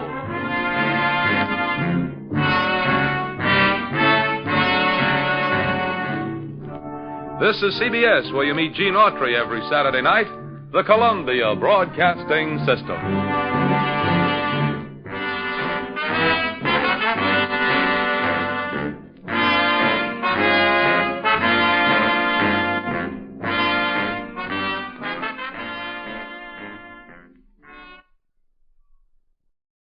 From Hollywood, Lyle Talbot in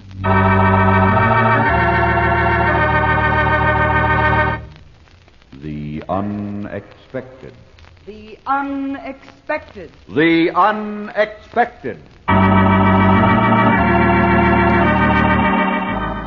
Life is filled with the unexpected, romantic, tragic, and mysterious endings to our most ordinary actions. Dreams come true, or dreams are shattered by sudden twists of fate, in The Unexpected.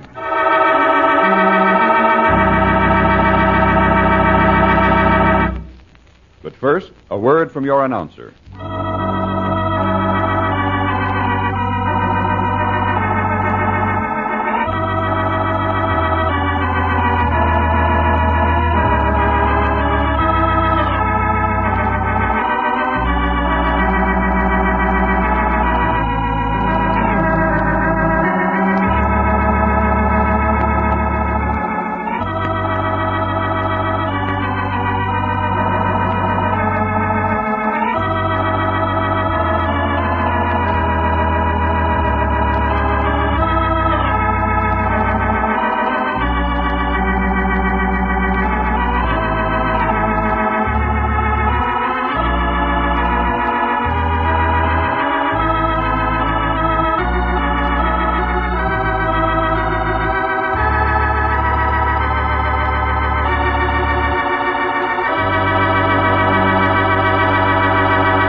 And now, Lyle Talbot, famous motion picture and stage star, in Cargo Unknown, a drama of the unexpected. My dear Lorna. No. Dear Mrs. Andrews. Yeah, that's better. Comma. You'll no doubt remember me. You should. I'm the long, lean, wide-eyed lad you approached. I think that's the word. Approached that sticky afternoon in the bar at Ginger's. You were looking your best. Black hair on white shoulders and not too much of a salmon pink dress. So I turned around and stared. After all, deep-sea diving is a lonely business. Do you buy me a drink, or do I buy you one? That depends on whether I'm a gentleman or not. Well, are you? That depends on you. Mike, give us a couple of the same. Okay, coming up. Now, do we use names? It's simpler. I'm Lorna Andrews. Here's to you, Lorna. Here's to you, Tom. Oh? Yes, I know your name. I've been following you. That wasn't necessary. I want to talk to you about business. Before pleasure? Uh-huh. I hear you're the guy I've been looking for. Offhand, I'd say you were right. I hope so, Tommy. Because there's a lot of money waiting for us. For you and me. An awful lot. How much? Enough. In round figures, over $2 million. I like round figures. When do we go after it? That depends on where it is. About 175 feet down. That's pretty deep. Oh, you look like a big, strong boy, Tom. You can get it. 175 feet is a lot of water, especially when you're under it. I wouldn't know. But they tell me you're the only diver in Honolulu who could make it. Better give me the whole picture, Lorna. All right. You fit up a boat, we take a little sail. And then you go swimming. Where? I'll let you know when we get there. Not till then? Sorry, Lorna. What's the matter? I don't buy it. I'm not a very legitimate guy, but I like to do legitimate business. Makes for nice contrast. What's wrong with this setup? Plenty. If there was that much money lying around, somebody else would be after it. Probably insurance or shipping companies. So you're either looking for something you shouldn't have or just lying. I'd like it better if you were lying. It's the truth, Tom. Okay, have it your way. But a woman like you ought to have more important things to lie about than money. So long, Lorna. And thanks for the drink.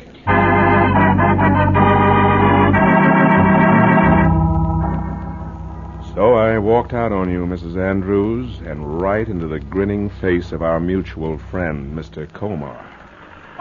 Mrs. Andrews is an interesting woman, isn't she, Mr. Stevenson? Does she interest you? No, not exactly. But I, too, am concerned with the matter of the Mary Arnold. The who? Oh, as usual, women are so secretive, and it is so unnecessary. Mary Arnold is a ship now lying off Molokai Reef. Everyone knows she is there. Yeah, then what's the secret? Her cargo, Mr. Stevenson. Her cargo. Now you begin to interest me, Mr. Comar. Frederick Comar. Let me tell you everything. Okay, start weeping. I got broad shoulders. But you must take this seriously, Mr. Stevenson. It is a very serious matter. You see, the late Mr. Andrews, Lorna's husband, was a passenger aboard the Mary Arnold, and in the hold he placed a valuable cargo. Valuable in the sum of $2 million. What kind of cargo? No one knows for sure. Until I arrived last week, no one knew of the existence of this cargo. Not even the bereaved widow, Mrs. Andrews. Why did Andrews confide in you? Oh, he didn't. The Mary Arnold was one of the last ships to escape Shanghai before the arrival of Japanese. When she sank, everyone thought that her cargo was worthless. And since Mr. Andrews perished with the ship, there was no one to correct this erroneous impression. But I have evidence to the contrary. I like to see evidence, Mr. Komar. It always satisfies my curiosity. Ah, yes, but of course. Here. Bills of lading. Official and certified. Howard Andrews, Shanghai to Honolulu via the SS Mary Arnold. Sealed containers. Estimated value $2 million American. Signed R. Markham & Son, Shanghai. Where'd you get this? I found it. Yeah? Yes, Mr. Stevenson. Last month, going through some old records in the shipping office. It was sheer luck. No doubt. Why don't you take this to Mrs. Andrews? Unfortunately, I did. But she seems to feel that the percentage I require is more than she wishes to pay. So that's where I come in. Of course. And I assure you that working with me can be most profitable. While on the other hand, cooperating with Mrs. Andrews could prove disastrous, even fatal, if you follow my meaning. I'm way ahead of you, Komar. Good. But just one thing. Yeah? Don't ever get too far ahead.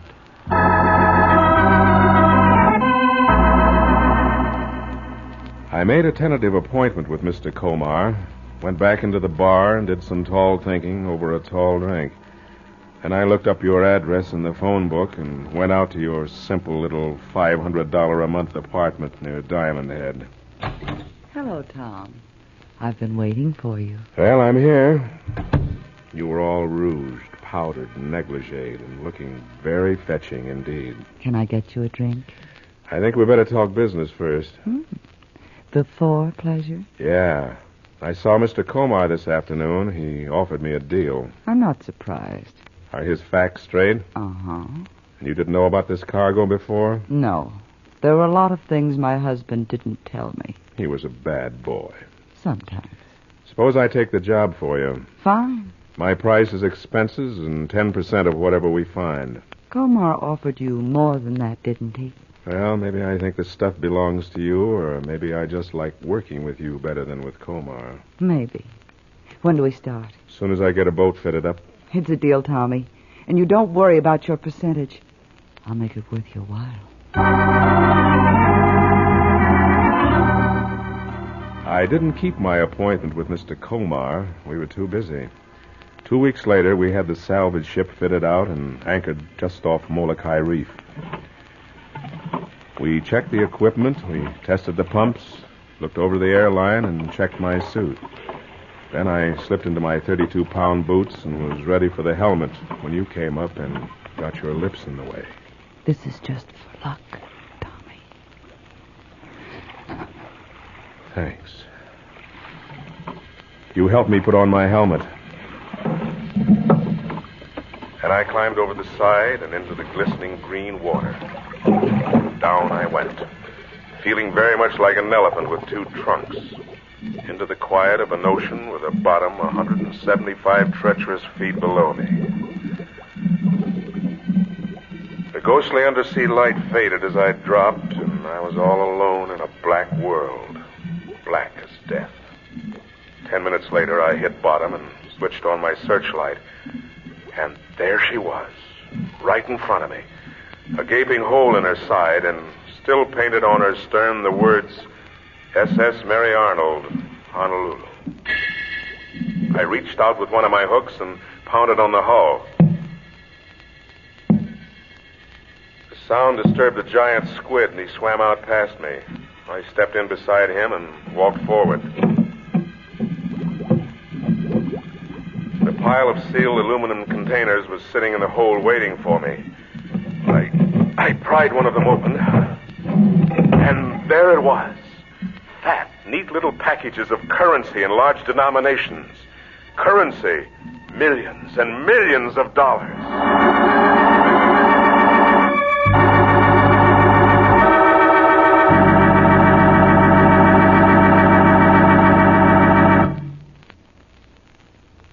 You think the story is over, don't you? But wait. Fate takes a hand. Wait for the unexpected.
And now for the surprising conclusion of Cargo Unknown, a Hamilton Whitney production starring Lyle Talbot, written by Robert Libet and Frank Burt, and directed by Frank K. Danzig. I surfaced slowly, my arms loaded with the stuff. When I got to the deck, you were waiting for me, Mrs. Andrews, but you weren't alone. I'll take that money, Mr. Stevenson. How'd you get here, Komar? A speedboat. I decided to let you do the work and to content myself with the profits. Now I'll take that money. Okay, stop waving your little pistol. Here, you're welcome to it. Tom, you can't. And you will go down for the rest? If you really want it. What are you doing, Tom? There are millions of dollars that belongs to me. To us. You can't just give it away, please, Tom, please. Take it easy, Lorna, and you too, Komar. Sure, there's millions of dollars. Probably 8 or 9 million. The bill of lading said it was worth 2 million American. That is correct. And it was 10 years ago. What do you mean? These are Chinese dollars, friends. And they've gone down a little in value. If I remember right, at the last rate of exchange, the whole business is worth about $500.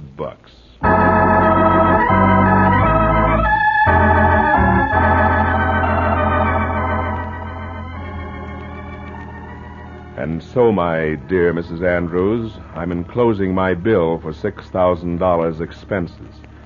You can forget about my percentage. I don't expect that you'll pay this bill, but I believe in trying. Yours truly, Thomas J. Stevenson.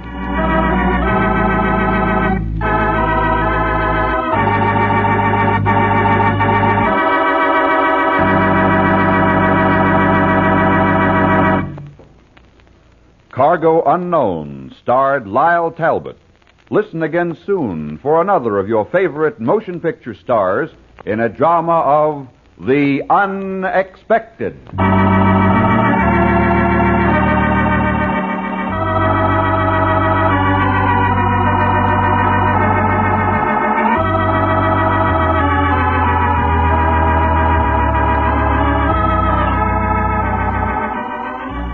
This program was transcribed in Hollywood.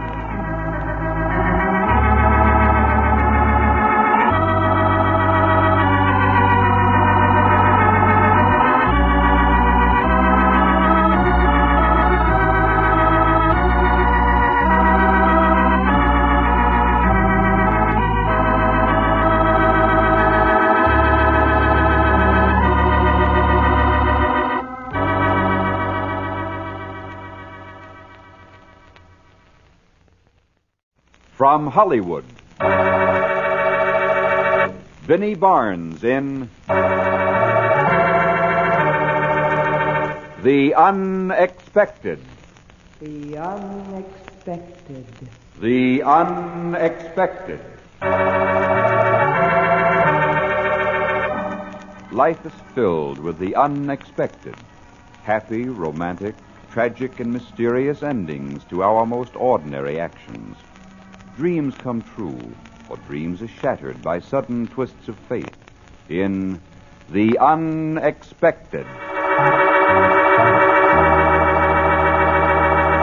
Who knows what strange drama may happen tomorrow, or an hour from now, or in just a moment? Who knows what destiny has in store for the lady down the street, the fellow at the next desk, or for you yourself? Who knows? Listen in just a moment for The Unexpected.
And now, Benny Barnes, famous motion picture and stage star, in a drama of the unexpected, titled Find the Man.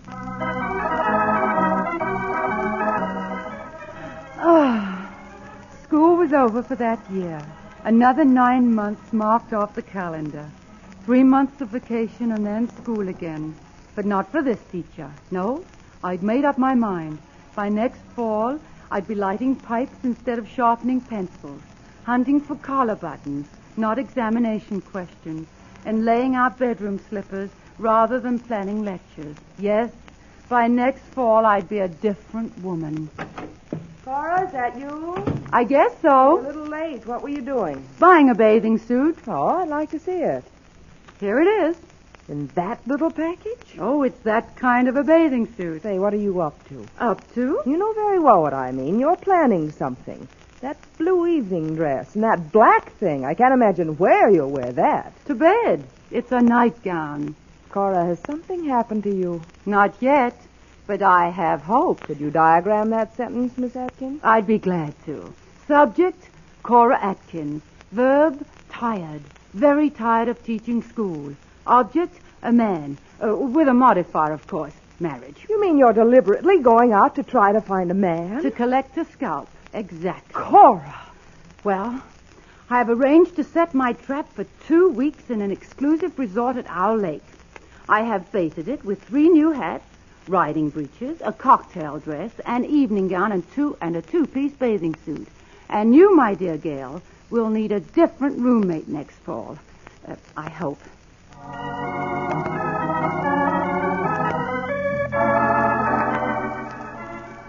The Hoot Inn was large and expensive. The meals were atrocious. The beds were hard and lumpy, but there were men. Lots of men. However, there was also competition. Oh, I just adore this place. It's simply marvelous. Don't you all think so, Miss Atkins, honey? That was Maybelle. She was blonde, petite, wide-eyed, a clinging vine with the strength of a boa constrictor. And she had a way with men, particularly my men. On the first day, I pulled on my riding breeches, strode down to the stables, and flicked my shiny leather whip at Stephen Martin, a handsome stockbroker from Cleveland.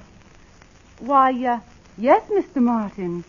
I really do believe I'd enjoy a canter this morning. They say that the view from Elk's Peak is simply breathtaking. Oh, Stevie, honey lamb, I've been looking all over for for you.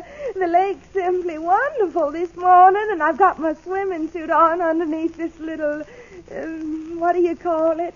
But I'm sort of scared of the deep water. I'd like to have a man along just in case anything should happen. You don't mind, do you, Miss Atkins? Honey?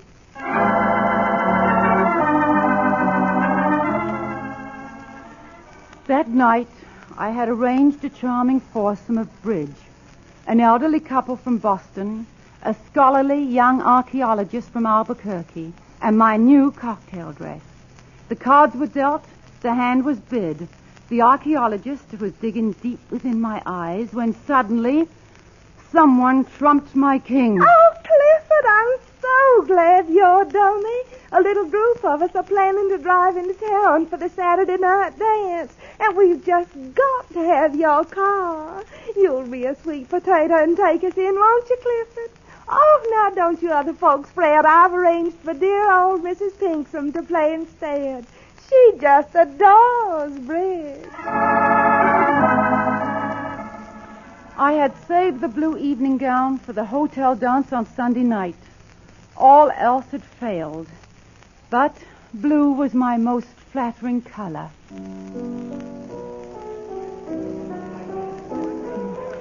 Tony Ginkus was a professional football player with the Tallahassee Goats. As we danced, he held me in his arms like a pigskin, and I waited for the first forward pass.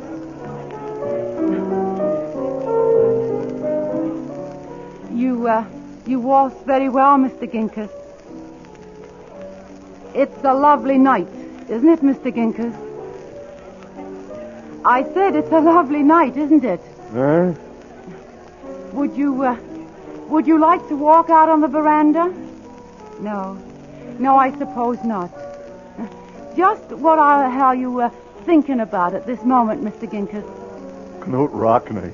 Oh, yes, I see. Well, let's not talk anymore. Let's just sweep on into the night.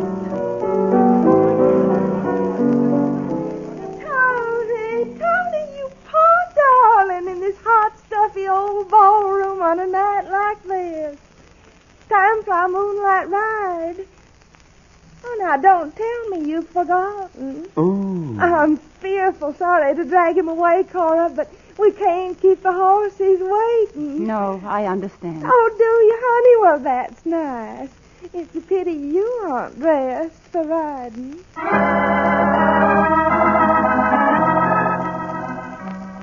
The first week at Owl Lake was over. My wardrobe and I were exhausted. The following Monday, I put on an inexpensive black print dress that Dean Wilson had approved.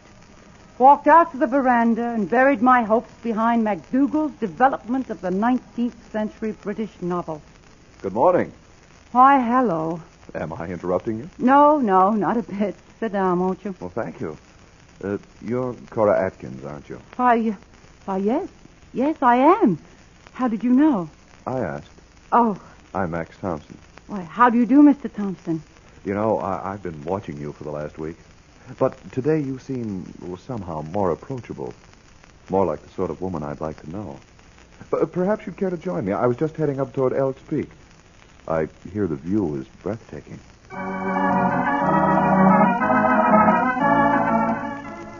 Max Thompson was tall, moderately attractive, quite literate, and in addition, he was extremely attentive. However, there were two questions about him that needed answers. A, was he single? And B, how would he react to Maybelle?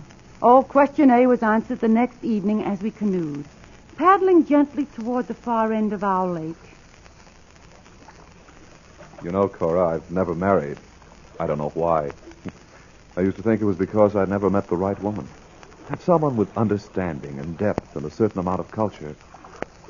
But now I'm afraid that if I met her, she wouldn't have me.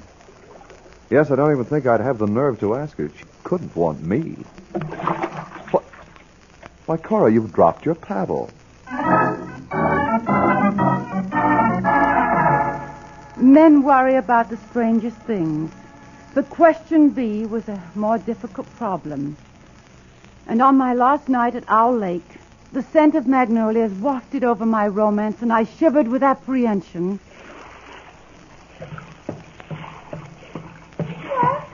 I do believe you're with that nice Mr. Thompson. I've heard all about him, but I've never met him. How could I have overlooked you, Mr. Thompson? I can't imagine. Well, now, Cora, honey, since you're leaving tomorrow anyway, you probably want to get your packing done. I'd just be glad to take Mr. Thompson off your hands. We ought to get better acquainted. Don't you think so, Mr. Thompson? I'm very sorry, Maybelle.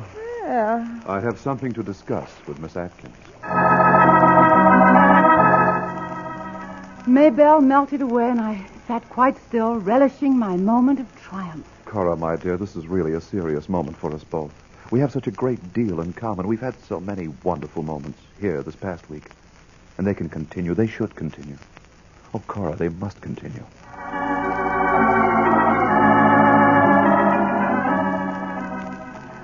I relaxed slightly. The crisis was past. I knew then that my days as a schoolteacher were over.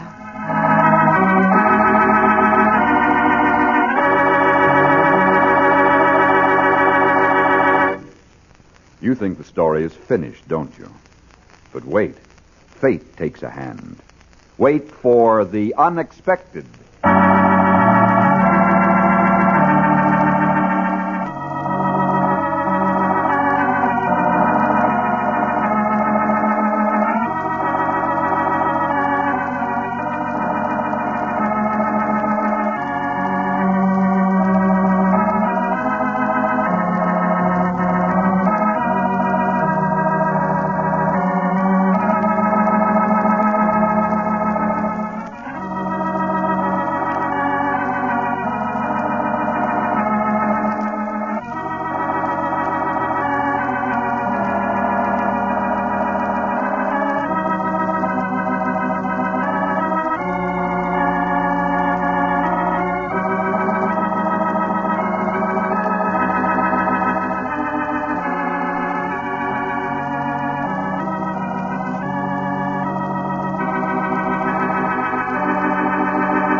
And now for the surprising conclusion to Find the Man, a Hamilton Whitney production written by Robert Libet and Frank Burt and directed by Frank K. Danzig. The moon dipped low and my hopes ran high as Max lit his pipe, sighed, and spoke. Well, Cora, as you know, as you must have guessed, I have a proposition. I mean, a proposal for you to consider. Now, I don't want you to answer hastily.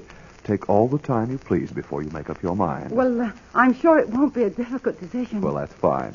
As you may have concluded, I've spent a lot of time this week thinking you over. As a matter of fact, I even had you investigated. What? Oh, please don't be offended. I always do. Well, And you've more than justified my hope. Well, I'm glad of that, Max. Cora, this is our last night together at Owl Lake. And I feel it shouldn't be the end of our association. Why, no, Max, of course not. Then I know you'll consider what I have to offer. I haven't told you before, but I'm the superintendent of schools in a small town in Iowa. Oh. As you know, there's a great shortage of teachers, and I... No, Max, no. Now, my dear Cora, I told you not to be hasty. Why, I'm sure that the salary I can offer will make it more than worth your while to take over as head of our high school English department. Well, that was my summer vacation. And next year I'm going to Columbia and work toward my master's degree. Or, on second thought, I may make it Vassar.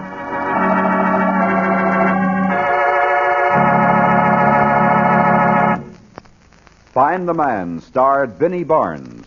Listen in again soon when another of your favorite motion picture stars meets the unexpected.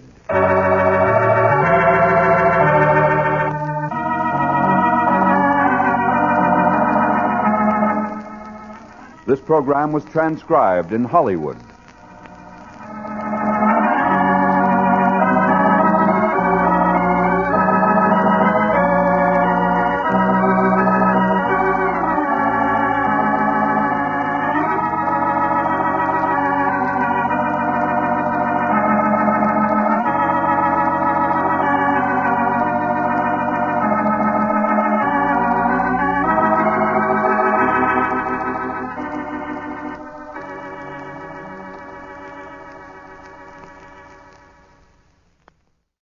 From Hollywood, Barry Sullivan in The Unexpected. The Unexpected. The Unexpected. Life is filled with the unexpected, romantic, tragic, and mysterious endings to our most ordinary actions. Dreams come true, or dreams are shattered by sudden twists of fate in The Unexpected. But first, a word from your announcer.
And now, Barry Sullivan, famous motion picture, stage, and radio star in Revenge, a drama of the unexpected.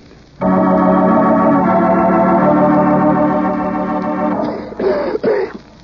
not going to have very long to tell this, so I'd better be quick and come to the point.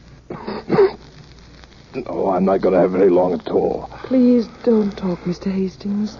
Try to save your strength. What for? I know I'm going to die. I've got to tell somebody. It might as well be you.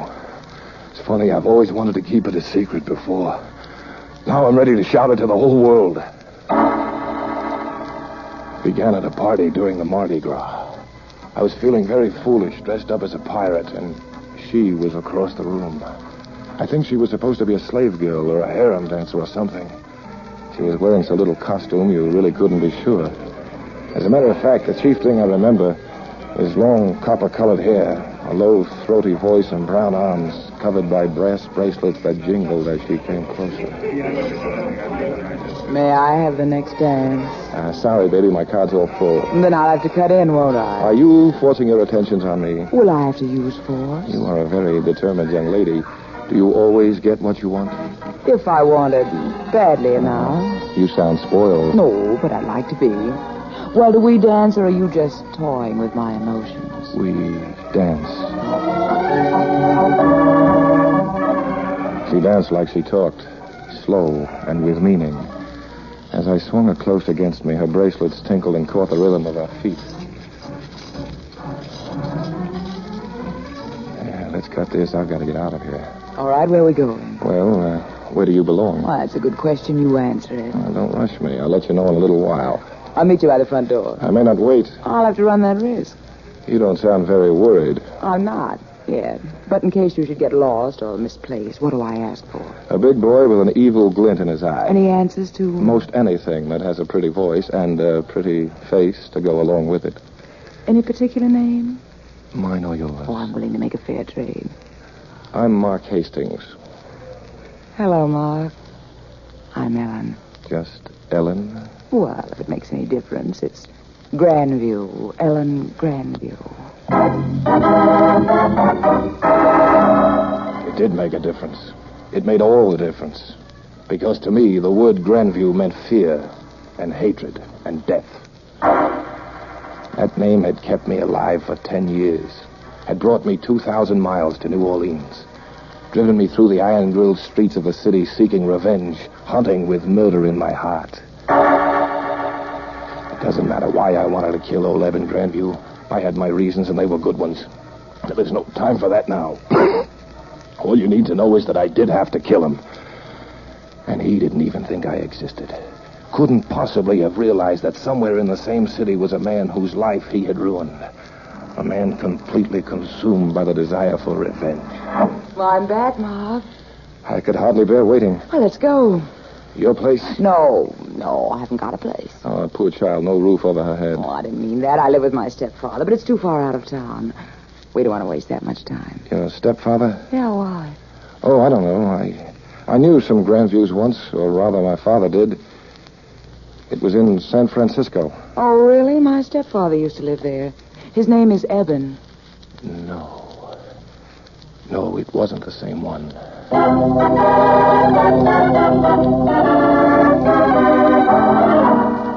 So it was the right family. And she was his stepdaughter. Well, that made everything very convenient. I'd have an easy entrance into the house, and she'd come into a lot of money. It was a break for both of us, meeting like this. Maybe we should get to know each other better. Yeah, maybe. I'll drive you home. Oh, I wouldn't want to take you out of your way. Besides, I'm not quite ready to go yet. Where did you say you lived? With my stepfather. Oh, yeah, that's right. So what kind of a guy is he? My mother seemed to like him. And you? What difference does it make who else I like? As long as I like you. I guess that'll do. For now.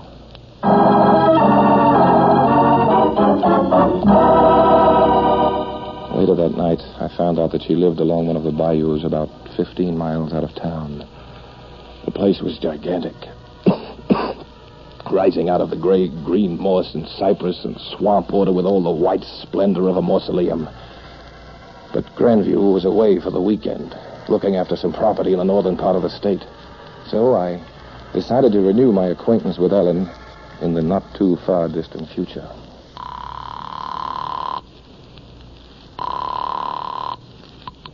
Hello, Mark.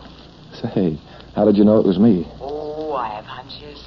Can I come out tonight? No, I'll meet you in town. Have a drink ready for me. I'd rather come out there. Why are you so interested in this place? It's dead as a tomb. Well, I'd like to meet your stepfather and ask for your hand.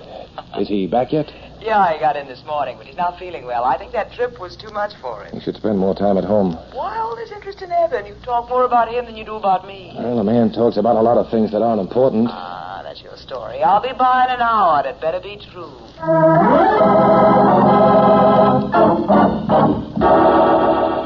Ellen was a pleasant way to pass the time, but I'd been squiring her for a week, and I wasn't one bit closer to the old man than the night I first met her. And I had to get closer. There was a nice, clean .38 automatic in my pocket, waiting for an introduction. 2 days later, the hatred had crept out of my brain and down into my itching fingers. I just could not wait any longer. I might lose my chance. I had to kill Eben Grandview that night.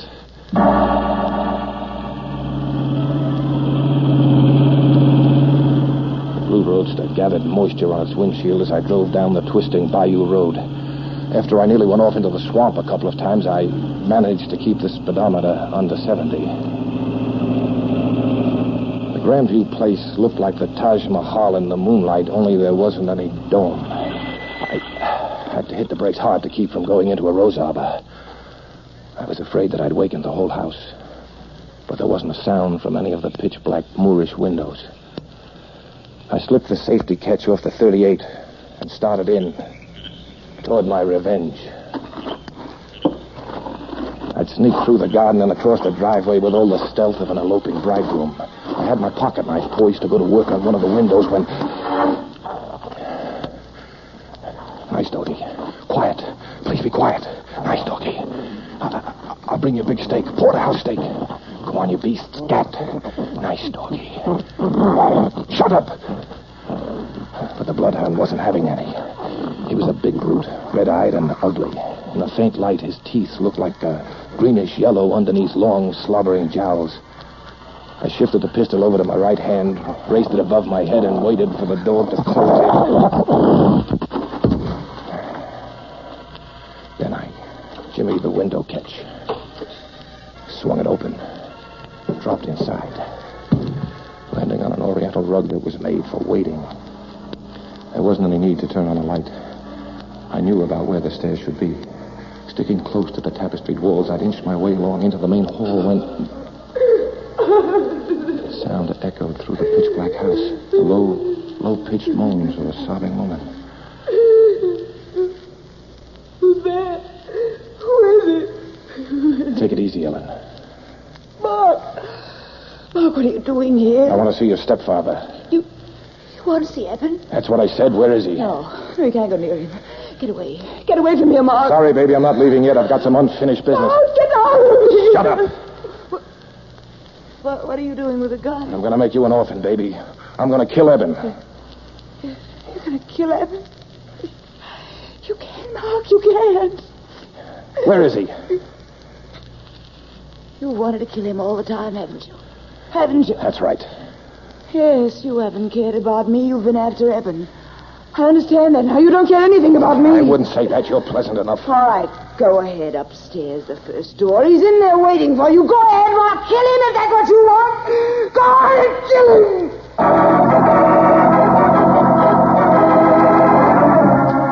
The old man was lying on the big four-poster bed, staring at me. His eyes were glassy, and a little stream of saliva curled down his cheek. I walked over beside him. I pulled out the gun, but he didn't say a word. And something told me what had happened. I bent over and put my hand on his forehead, and it was hot. Inhumanly hot. But his heart was cold and still. Somebody or something had beat me to my revenge. Eben Grandview was already dead.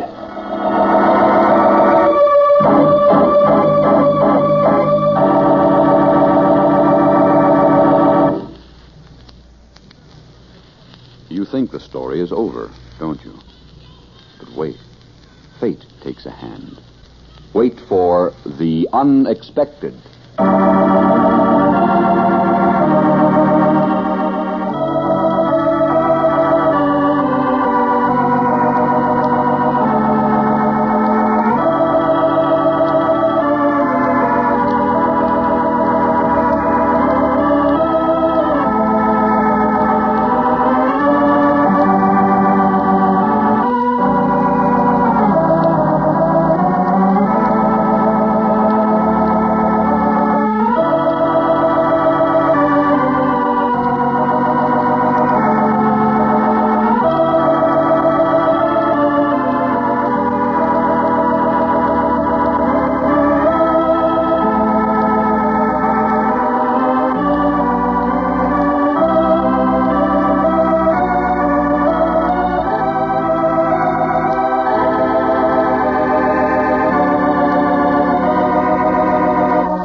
And now for the surprising conclusion of Revenge, a Hamilton Whitney production starring Barry Sullivan, written by Robert Libet and Frank Burt, and directed by Frank K. Danzig. I rushed out of the house, ignoring Ellen's white, tear-stained face. I slammed the heavy mahogany door and stood on the front porch, breathing hard, angry, cheated. After 10 years, I'd missed my chance for revenge. And then I saw the sign. At first, the red letters on the front door looked blurred and meaningless. But after a minute, I could read them quite clearly. Danger. Contagious disease. Cholera. The most deadly disease in the world.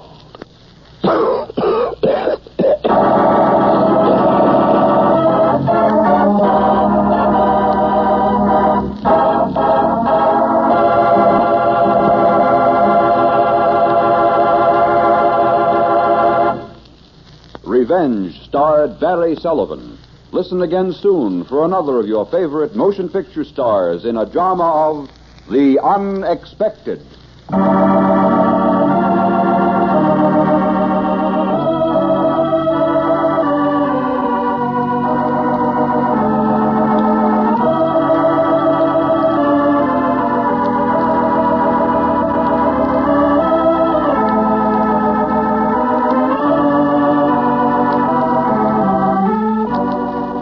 This program was transcribed in Hollywood.